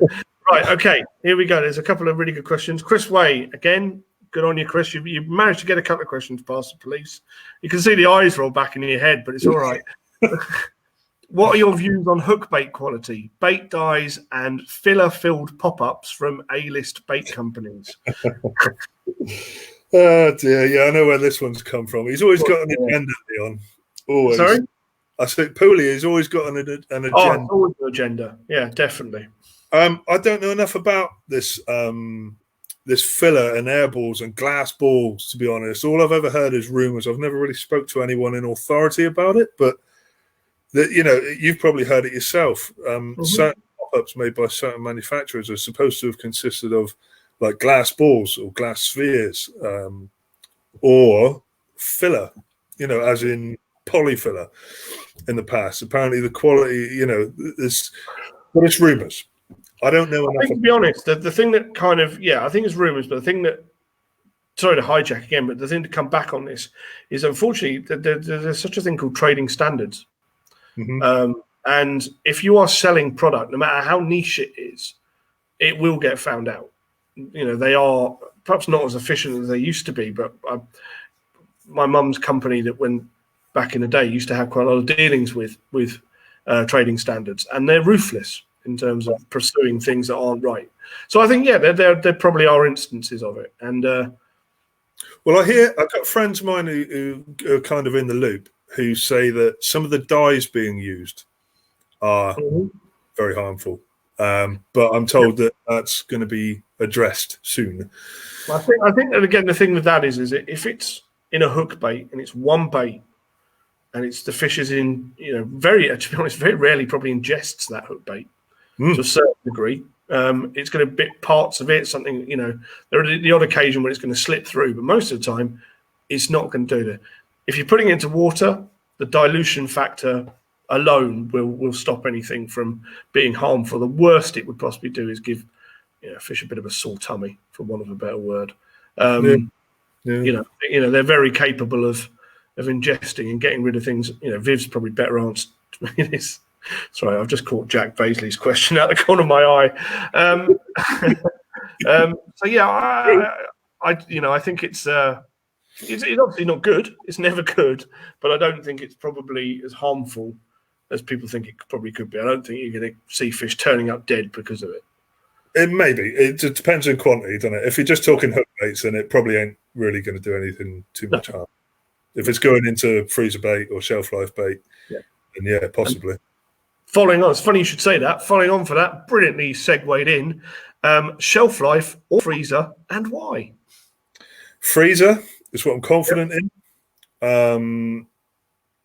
To me, to make it a shelf life, you're adding mold inhibitors and things like that, which are not likely to be attractive as a freezer bait. Is probably going to detract from it.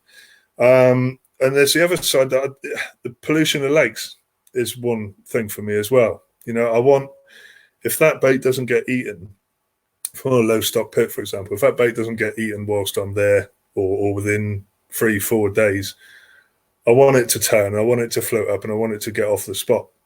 I don't want sort of bait sitting on that spot, not getting eaten and ruining the spot as well. Broken down by something else, or that's it. That's the beauty of freezer bait, isn't it? In reality, like on most pits, on most naturally rich waters, they get broken down by all the bugs and shrimps and snails and caddis and everything. It's just not. I just think freezer bait is just a lot more straightforward, and I have a lot of confidence in it, mate. Fresh bait. Yeah, I would agree with that. I mean, I always tend to have, it's always freezer first, and then I have a bag of whatever I might be using tucked away for when I run out of freezer bait or something. If ever that red letter day does turn up when I need more round balls or something. But and I think the thing to say about shelf life bait is it's come on leaps and bounds. If I go back to when I started carp fishing, and this is something we took from Spar Shop when we were teaching about nutrition and bait breakdown and all the rest of it, and bait composition, and not only that, but when you do something we call it nutritional analysis, which is basically where you burn something down to carbon and then you put it into a machine and it analyzes what the breakdown of that bait is. And you do that to some of the early shelf lives, and if fish were to ingest them in any level, they were poisonous.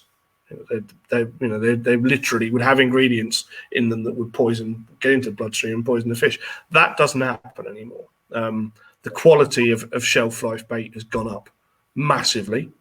The usability of it has gone up massively. I mean, I'm like you. I use freezer bait where I can, and my main reason for that is it's generally softer, and that's what I prefer in a bait. I don't like a really hard bait that I feel is not going to be actually crunched and a carp will have no problem crunching through a stone, almost with its pharyngeal teeth, but I just prefer a softer bait. I think it leaks out more flavouring, and mate, I'm 100% with you on that. That was a big lesson down Argyle. I was getting my bait rolled by Mike Wilmot back then, using the B5, and we gave him a recipe. Like we decided on a recipe, and Phil and I, my friend Phil, we decided we wanted really soft baits. We went to him with this reduced boiling time, and he said, "Are you sure?" He was really unsure about it because he said they won't go out on a throwing stick. We're like, no, it's fine. Don't want it to. We're catapulting. We're all fishing in close range anyway, and they paid off handsomely, mate. And ever since then, I always use a soft boilie. Do you know what I mean? Even if it's tench about, I don't think a hard boilie really deters a tench anyway or bream. How many times you come to bream on a double 22? Well, not necessarily double 22, but you do. They get the hook in their mouth, they're trying desperately to get the bait in there, but when they're on you, mate, there's no stopping. But now I heat treat them now with the liquids and hot water. And now when it gets to the lake, you can pop them. You can get them in your hand and you can pop them. Love it. So that's a lovely method. Someone showed me that years ago, and I kind of forgot about it. And then a video reminded me, and it's like, oh yes. And it's when you smell it. I always say to people, there's a video floating around somewhere in the background on the internet of me managing to pour boiling water down myself whilst doing a video on demonstrating the this method. That funnily enough got far more hits than the actual video explaining what I was trying to do. But it's, to my mind, it's when you smell a steak. You smell a steak when it's uncooked. It's pretty unimpressive and it doesn't smell of much. You smell it when it's cooked. It smells fantastic. And it's like that thing when you pour boiling water on a bait, it just activates it and makes it so attractive. I think. Compare it to trout pellets, isn't it? Scalding trout pellets when we do that. Yeah. And there must be something in it. I mean, I know fish, they smell and taste completely different to we do. And I think sometimes we put too much emphasis on how we think about it because that's all we can do. And actually, it's probably totally different for the fish. But I think that's one thing, definitely. Well, to be fair, mate, I think one of the best things about it, as well as the softness, because I think they can get through a lot more bait a lot quicker when it's soft like that. That was one thing we noticed was a crapping bait out while you're doing pictures. Digestibility, yeah, absolutely. Yeah. But when that boilie goes in the lake already loaded with water and the liquids that you've put into it, it's not getting washed out so quick, is it? So obviously water's going to penetrate a dry boilie and your attraction's going to last significantly shorter. You fill it with water like that and your flavours and all of that, it's just much more attraction for much longer, especially those heavy liquids. Like I was saying earlier, they'll leach out of the boilie into the sediment. And I'm convinced that's such a big edge these days. You can actually get your spot attractive even if there's no bait on it, just with liquids. Okay, that's great. Lovely. Right, buddy, this is a great question, right up your street. Don't worry, it's not too controversial. Okay, Alex Rose again. Thank you, Alex. You've been a great contributor to this. Cheers, Alex. What are your thoughts on sharing your knowledge to other anglers who approach you for help and advice? Are you one to offer whatever you can, or do you prefer to keep as much as you can to yourself because you've earned that knowledge that you have? Love giving advice, mate. And it's always a funny one, isn't it? Because you don't want to come across pretentious, but if someone, when you see someone doing something and you think, well, if they just made that little tweak, they'd probably catch. But you don't want to say that. So if people come to me, mate, I love it, to be fair. I love how there's nothing better. You do tuitions, you know what I'm talking about. There's nothing better than someone coming to you and saying, can you help? Bit of advice. You don't have to come up and say, please help, mister. But when I get a text saying, I've got this situation, what do you reckon? And you say, yeah, I've come across that. And you give a bit of advice. And then later on, you get a picture of a PB. Do you know what I mean? There's very little that can beat that feeling. I absolutely love it. Yeah, love giving advice, love helping people with their angling. It's, it's one of the biggest buzzes I get, mate. Obviously, I've only 2 little guinea pigs, my girls, to practice on, And the funny thing is, I think the difficulty with carp fishing nowadays, mate, is that there's so many products, so much marketing, and so much of this going on that people must be confused. If you haven't had we were lucky, I guess, in that we've had the grounding before this explosion, so we've got the sort of base knowledge. We've both been secret squirrels in the past, I imagine, to a certain degree. It's good because we got that grounding where you're not totally confused by this massive. I think I say to people nowadays, it's the hardest thing. That coming in is separating the wheat from the chaff, because everyone's got something to say, everyone's got an article to sell, everyone's got a bait to promote, everyone's got a product or a company they're backed by. I mean, I go back to when we probably started fishing around similar times. A consultant, you didn't even hear about consultants. They weren't promoting product. They were field testing, but they were field testing everything on the quiet. And it was all on the secret. My mate used to get bottles of things with a P or a B written on them, and they wouldn't be, you wouldn't be told what it was. You were told, go away, use it, try it, find out what it is, and then come back to us. And a field tester did exactly that. Whereas, for once a better word, a field tester now is a glorified model for a product. I don't actually hear the term field tester used very much anymore. No, you don't. It's a consultant. You hear a consultant. Yeah, that's the correct term. You are consulting. You are selling a product. You're doing what have you. But it's so hard. I mean, there's 50 different. I mean, I've got a guy I think of particularly this, and he's obsessed. He becomes obsessed with different types of rigs, different colours. What I need to use this. When should I use this rig? When should I use that rig? And I try and drag it back to explaining that actually, the greatest rig in the world, coupled with the best bait in the world, still won't catch them if they're not in front of you. Yeah. The shittest rig in the world with a blunt hook and an awful, god awful, over flavored pop up or whatever on the end of it. Like a cell pop up on the end. Even a cell pop up. You've got half a chance. Yeah. So it comes down to, I think it's. Would you consider elocution lessons? That's from Aaron Lidston. Yeah, not from you though, mate. To be fair, elocution, blimey, no.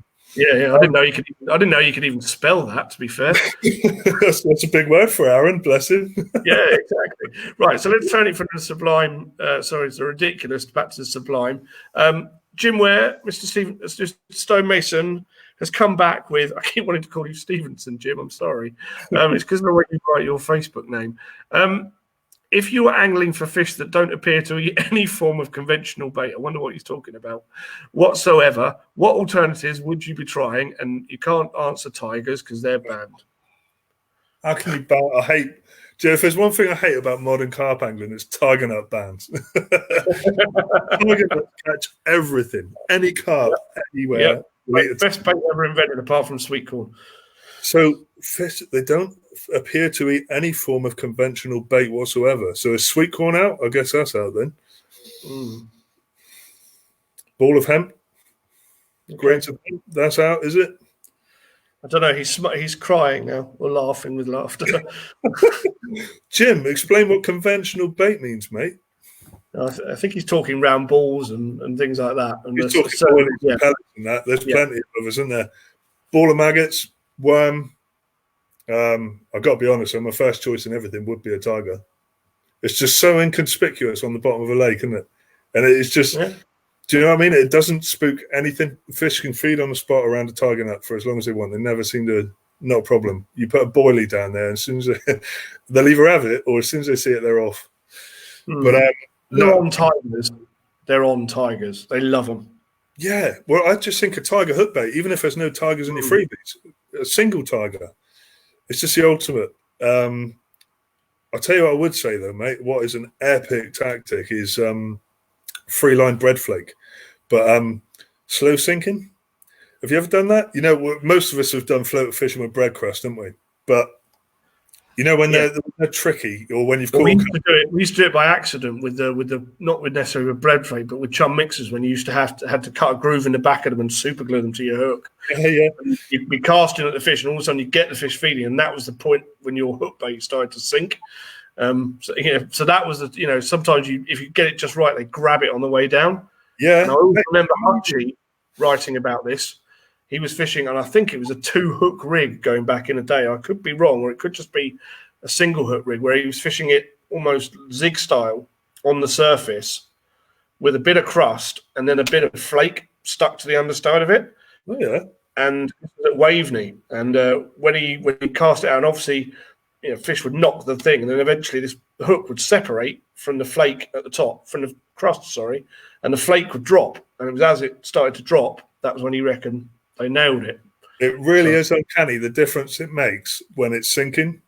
You can I've spent ages like stalking carp, putting crust right on their path, right in their patrol route, or sneaking up behind them when they got their heads in weed, perfectly placing it, can't get the bite. They look impossible to catch. You put a bit of slow sinking bread, mate, and it's unbelievable. They can like almost get predatory. You have a fish there that was flat out refusing floating bread crust will suddenly be bang straight on a bit of slow sinking flakes. I reckon it's the dragging the fly across the face of a salmon, and it's almost the annoyance factor. Yeah, it could be a pipe. Yeah, I've got to have that. Yeah. So I don't think it really required that. Mr. Parkinson, hello, Parky. Hello, Parky. Following on from your big ups of freezer bait, that's my bit on it. Do you not think that preserved bait will sit on a lake bed available in a fit state waiting for fish to eat it, as opposed to a freezer bait? A certain well-known bait maker was convinced in this. Yeah, I'd rather it wasn't there. That's what I was getting at. I don't want a pile of uneaten bait there. I want it to be broken down, gotten rid of. If they ignore it for like 3 days that you're there, do you think they'll ignore it for the 3 weeks that you're not, and it will still be there when you get back, or do you think it will get eaten eventually? I'd rather start with a clean slate again. Me again. Do you know what I mean? Rather than... I think in my mind, I always do, but probably in reality, you're fishing over other people's bait, all sorts of bits and bobs. But in my mind's eye, it's always a clean slate when I cast out. Yeah, it's what you got to hope. That's where the bits and bobs theory comes in better, isn't it? Because you can kind of carve it. I figure everything eats that, Pardon? Or it breaks down. I figure everything eats it. The ropes, the rod, the tench, everything else. But it's the same boiling. We're talking about soft boilies. They almost break down themselves. But with all the critters and everything in there as well, then it's nice to have a spot cleaned and a fresh start. That's what I like about freezer bait, really. Excellent. Evening, Mr. Williams. He's dropped in on the bottom there. Right. Okay. I'm going to scan up and see if I can find another question. We've got a lot of banter here, but not much. Oh, no. Don't ask that one. What's that? No, it's all right, Sean. You can flash it up again, mate. What did he do? Hey! Why do you fold your reel handles? And this is the eternal question. It could be quite a long answer to that. I'll answer that if he donates a tenner or pledges to donate a tenner. Go on, Chris. All right. Follow it up. If you can press yes at the bottom, if you pledge to donate, we won't put a figure on it. Go on. We won't. Times are tough, but if you can pledge to donate, I'll get him to answer that question. Over to you, Mr. Rampling. Now we see. No, that's really forced his hand, isn't it? Jack's one. Jack said, I met Chris once in a gay bar. Does he still hang out in such establishments? No, because Jack left, I think, wasn't it? There's a funny story to that, but I probably shouldn't tell it here. But it was a really version. Bear in mind that we do have to send this out afterwards, so perhaps not actually. Yeah, no. We're way past the watershed now, but they can watch it at 9 again in the morning if they so wish. Right, we're up to £335. Good stuff, guys. Well done. That's excellent. We're going to see if we can get up to that 400. Probably won't make it tonight. Here we go. While we're waiting for Ramps to dig into his pockets, or he's probably logged off now. Alex Moses, are you a tackle tart and love buying expensive gear, or are you happy in using general non-expensive gear? Oh, that's a good one. It is a good one. Yeah, no, and I have been there. I was a tackle tart. I remember years ago. Absolutely love a tackle tart. We spend all that time, or I did. You spend that time with unmatching rods, unmatching reels, and different bite alarms and all that, and all you yearn for, all I ever wanted was a matching setup. That's right. Yeah. Go to the lakes and wow, look at Matey with his Gardner pod and there's matching rods and the Daiwa power meshes and that. I was just I've got to do that one day, And I got there and I ended up with Centuries and Dowkims and stuff like that. And I realised it wasn't for me. And what I've settled on really is mid-range. The kit I use is mid-range. I use ESP rods, as with all Drenham rods, the Acolytes, Matrottin rods, the Barbel rods.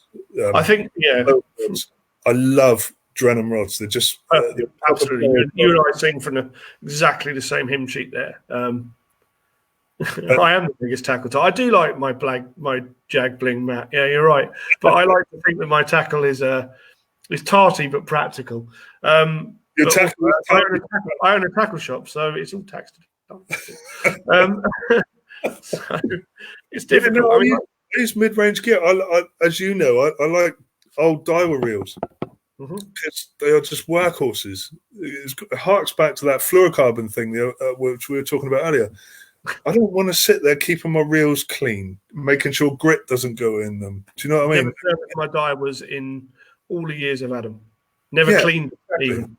Well, I've got them twice, maybe. 3,000s, mate, and I sent them after 10 years of use. I sent them to Gary at Custom Reels to service for me, and he opened them up and he says, "Oh my God, that's one of the worst I've seen."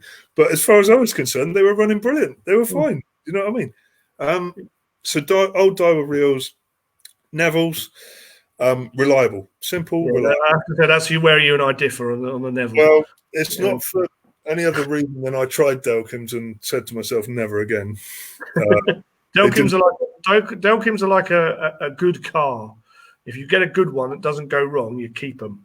And occasionally people who don't get good ones should probably switch to you get lucky with Delkims, I think. I think what it was, mate. I got the TXI Pluses when they came out, like back in 2003, something like that. The previous Delkim TXIs were brilliant. I've got mates now who've still got them. They're super reliable and great, but those ones were terrible for water ingress. Yeah, I think there's definitely something in that. But yeah, apparently the new ones are fine again. They've sorted them out. But Neville's, switch it on and it beeps. Simple as that. I mean, I think coming back to you saying about mid-range gear, I think the difference being is that when we were growing up, I used to shoot for the stars myself in terms of looking at rods. You wanted centuries or even tri-casts back in the day, and bait runners as they were, all of those things. But they were all top-end gear. It was either bottom or top. There wasn't much mid. And I think nowadays the quality of the mid-range tackle, I mean, Christ, some of the Witchwood rods, I'm not dropping them as a particular brand, but some of the rods that you can buy for like 50, 60 quid, would have wiped the floor with the stuff we were using back then and was considered top end. Yeah, so you don't have to go crazy. But it comes down to, I mean, I think people like driving a Ferrari. Some people have to drive a Ferrari. Some people aspire to that. Some people think, well, I'm happy with a Merc or a Beamer or what have you. I think fishing gear is just the same. And the lockdown proved it more than anything because guys are buying tons of stuff. Yeah. We've been shut for a lot of it, but I've got friends who've been selling. I mean, not just tackles so they can tie rigs, but people are buying bivvies. I've sold probably as many bivvies in the last couple of weeks that we've been doing mail order than open, and you just think, well, you can't use it for possibly 6 months, but people I'm not going to, it's crazy. So well, it's been time for us all to sit down and take stock, isn't it? How many times, how often in life do you get to put the brakes on and think and just sit down and think about stuff for it? I don't. I'm just too busy all the time. So like having the time to go through me river kit, the sea kit, the bar, the carp kit, the day session carp kit, the girls' carp rods and reels, and all of that.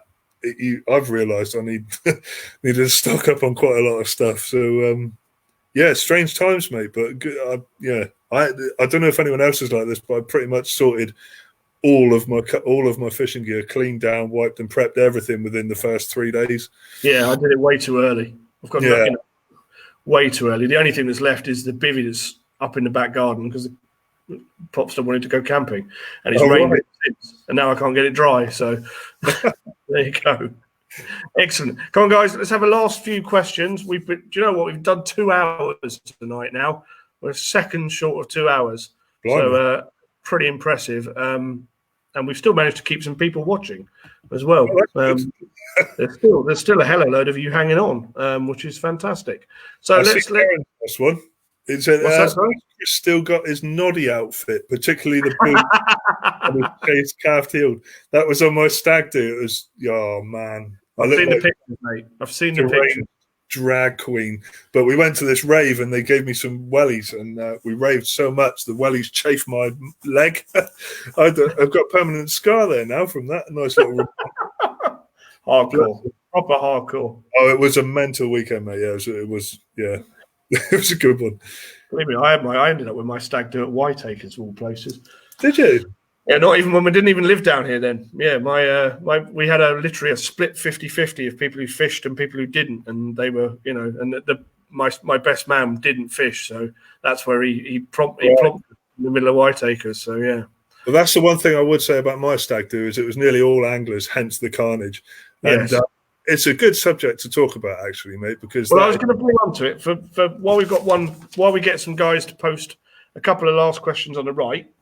I was going to bring up the social side of angling. So, do you think that is almost as important? And do you look back in terms of memories based on fish alone, or would you say it's fish and venue and the people you fish with and the atmosphere? Yeah, the whole loaded. Go on. No, it's the whole experience, isn't it? That's what I was saying about the thing about Argyle, that period of angling which I remember and enjoyed most. That was as much due to my mates and our lifestyle and our friendships as it was about the fishing itself. It was brilliant. And I'd say the same about the car park, Phil and I went up there and joined it together to fish it together. But Phil only did the one season and then he had work commitments and decided to leave it. So I was up there on my own. But it was brilliant up there as well, mate. The camaraderie, the mates. I've got lifelong friends like this old Git Burnham now who's posting silly questions. I met him up there. And the socials up there were brilliant as well. We had this mental social on Trumptons when our friend Big Bry, he caught the big orange. It's fantastic, I've got photos and memories and I cherish them as much as I do any of my captures. And it's a huge part of it for me, mate. Yeah, like nearly all of my friends are anglers now. That's some just sea anglers or some just carp anglers, some just river anglers, some who do a bit of everything, It's just when you got that something in common, I think it just starts the conversation off. And I struggle to remember who said this, but it was from Dustman to Lords. If you have fishing, you can strike up a conversation with anybody. And I obviously have experienced it a lot in the shop. And you meet fantastic people through it, and you meet some, but people who share a passion, I think, generally can instantly get each other a lot quicker than perhaps, meeting in a social situation or what have you. Just got that. You can both see it in each other's eyes, I think, sometimes. This sounds a bit bromancy, but you know what I mean? Yeah. It's just, I'm going to give Aaron some justification for his comments, but... Well, you've seen, some of the socials that have resulted from... You came to one last year, didn't you? And it's just brilliant. It's just a whole weekend of just relaxing, switching off. Like I was saying earlier, how often do you switch off? Well, when we're on a social, you get to a lake and you see all your mates and you've got like 48 hours there. We've got big barbie, some DJs and whatever. It don't even have to be that. It could just be huddled around a bonfire. It's good for the soul, mate. It restores my equilibrium. I love it. Mates as much as fishing, definitely. Yeah, okay. No, I totally agree. I think it's so special. Right.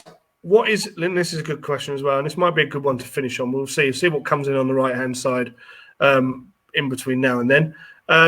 What is your most memorable moment in angling?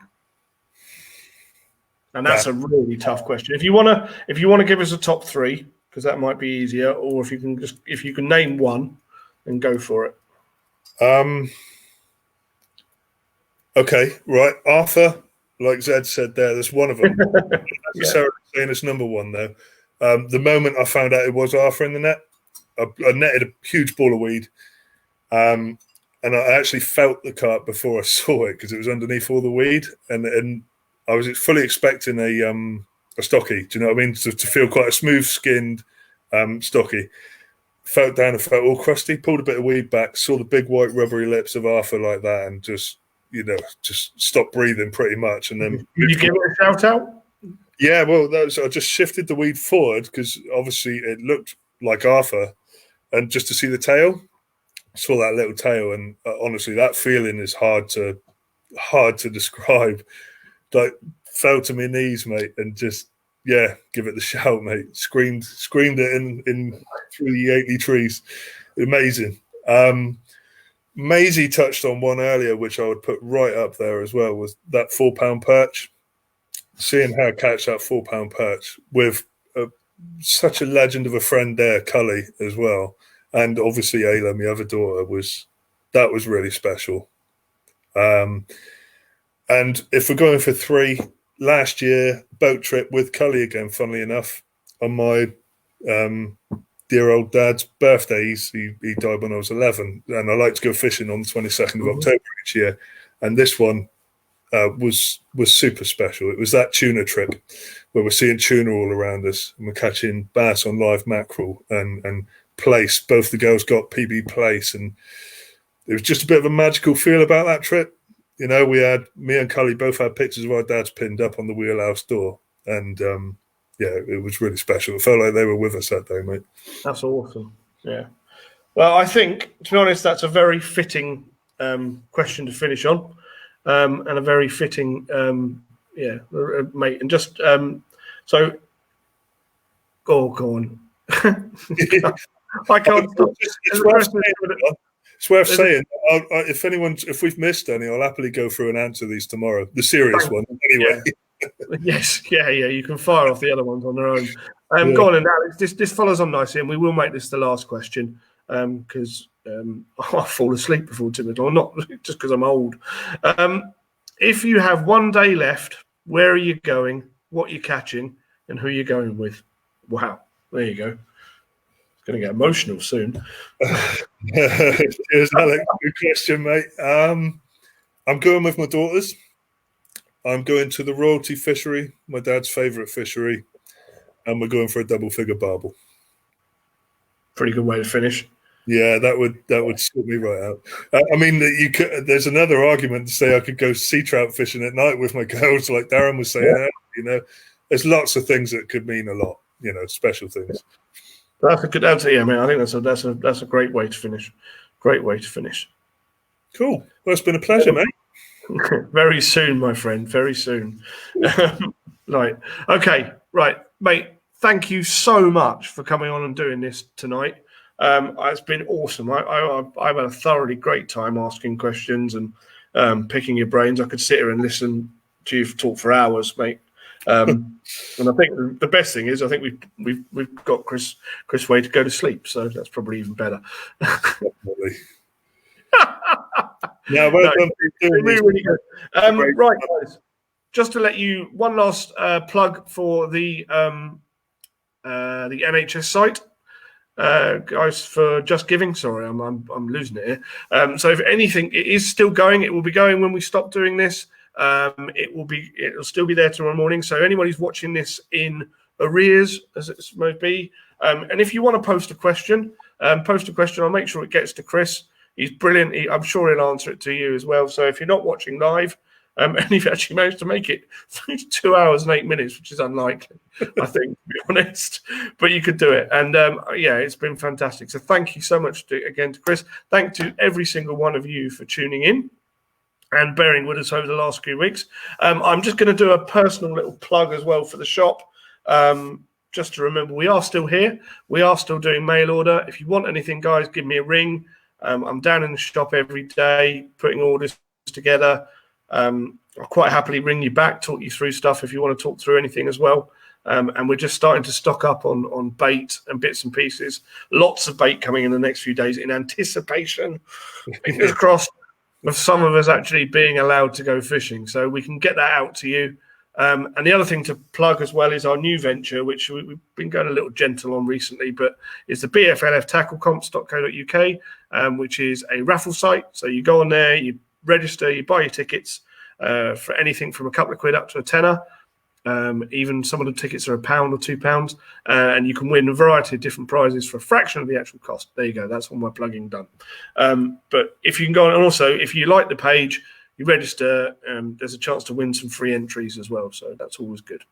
So yeah, that's it from me.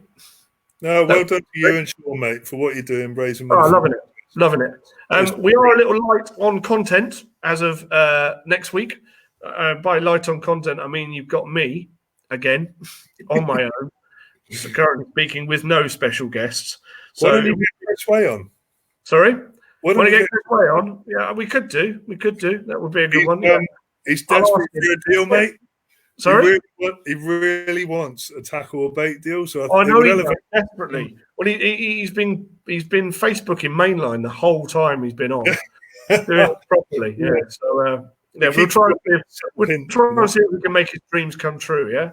Do it. Get your profile up, mate. Do it. Yeah, that's right. So we're going to do something next week as well. I'll announce it in the next few days. We are actually also making plans. I'm going to announce this off the hoof because what the hell? We're going to make plans to do a quiz. So I've done a few of these with mates in groups. We've done an angling one with a group of guys, and that's gone really, really well, to be honest. So I'm going to steal that idea. And we're going to do a quiz here. And again, we'll do it to raise money for the NHS. So we'll keep this rolling through. And I will throw in a couple of prizes for people as well. So we'll do it on an honesty, no cheating basis. A night in with baby Pooley. Christ, that's not a prize, mate. That's a... he'll get hammered, says Andy Z. Oh, my God. Surprised you finished the quiz the other night, Andy. So again, I'm going to stop waffling now and let everyone get off to bed. But keep your eyes peeled on the page.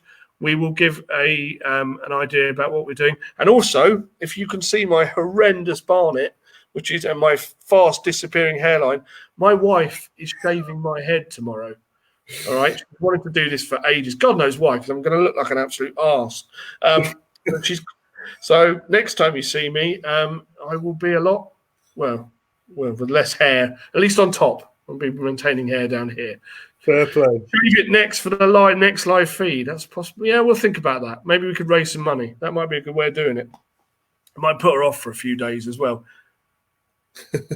I'm not asking that, Aaron. You can ask that one on your own time.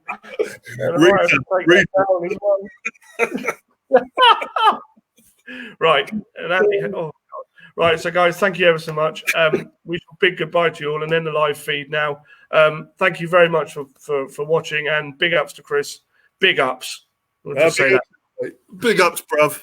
Yeah, lovely. Nice one, guys. See you later. See ya. Cheers, Chris. Bye, mate.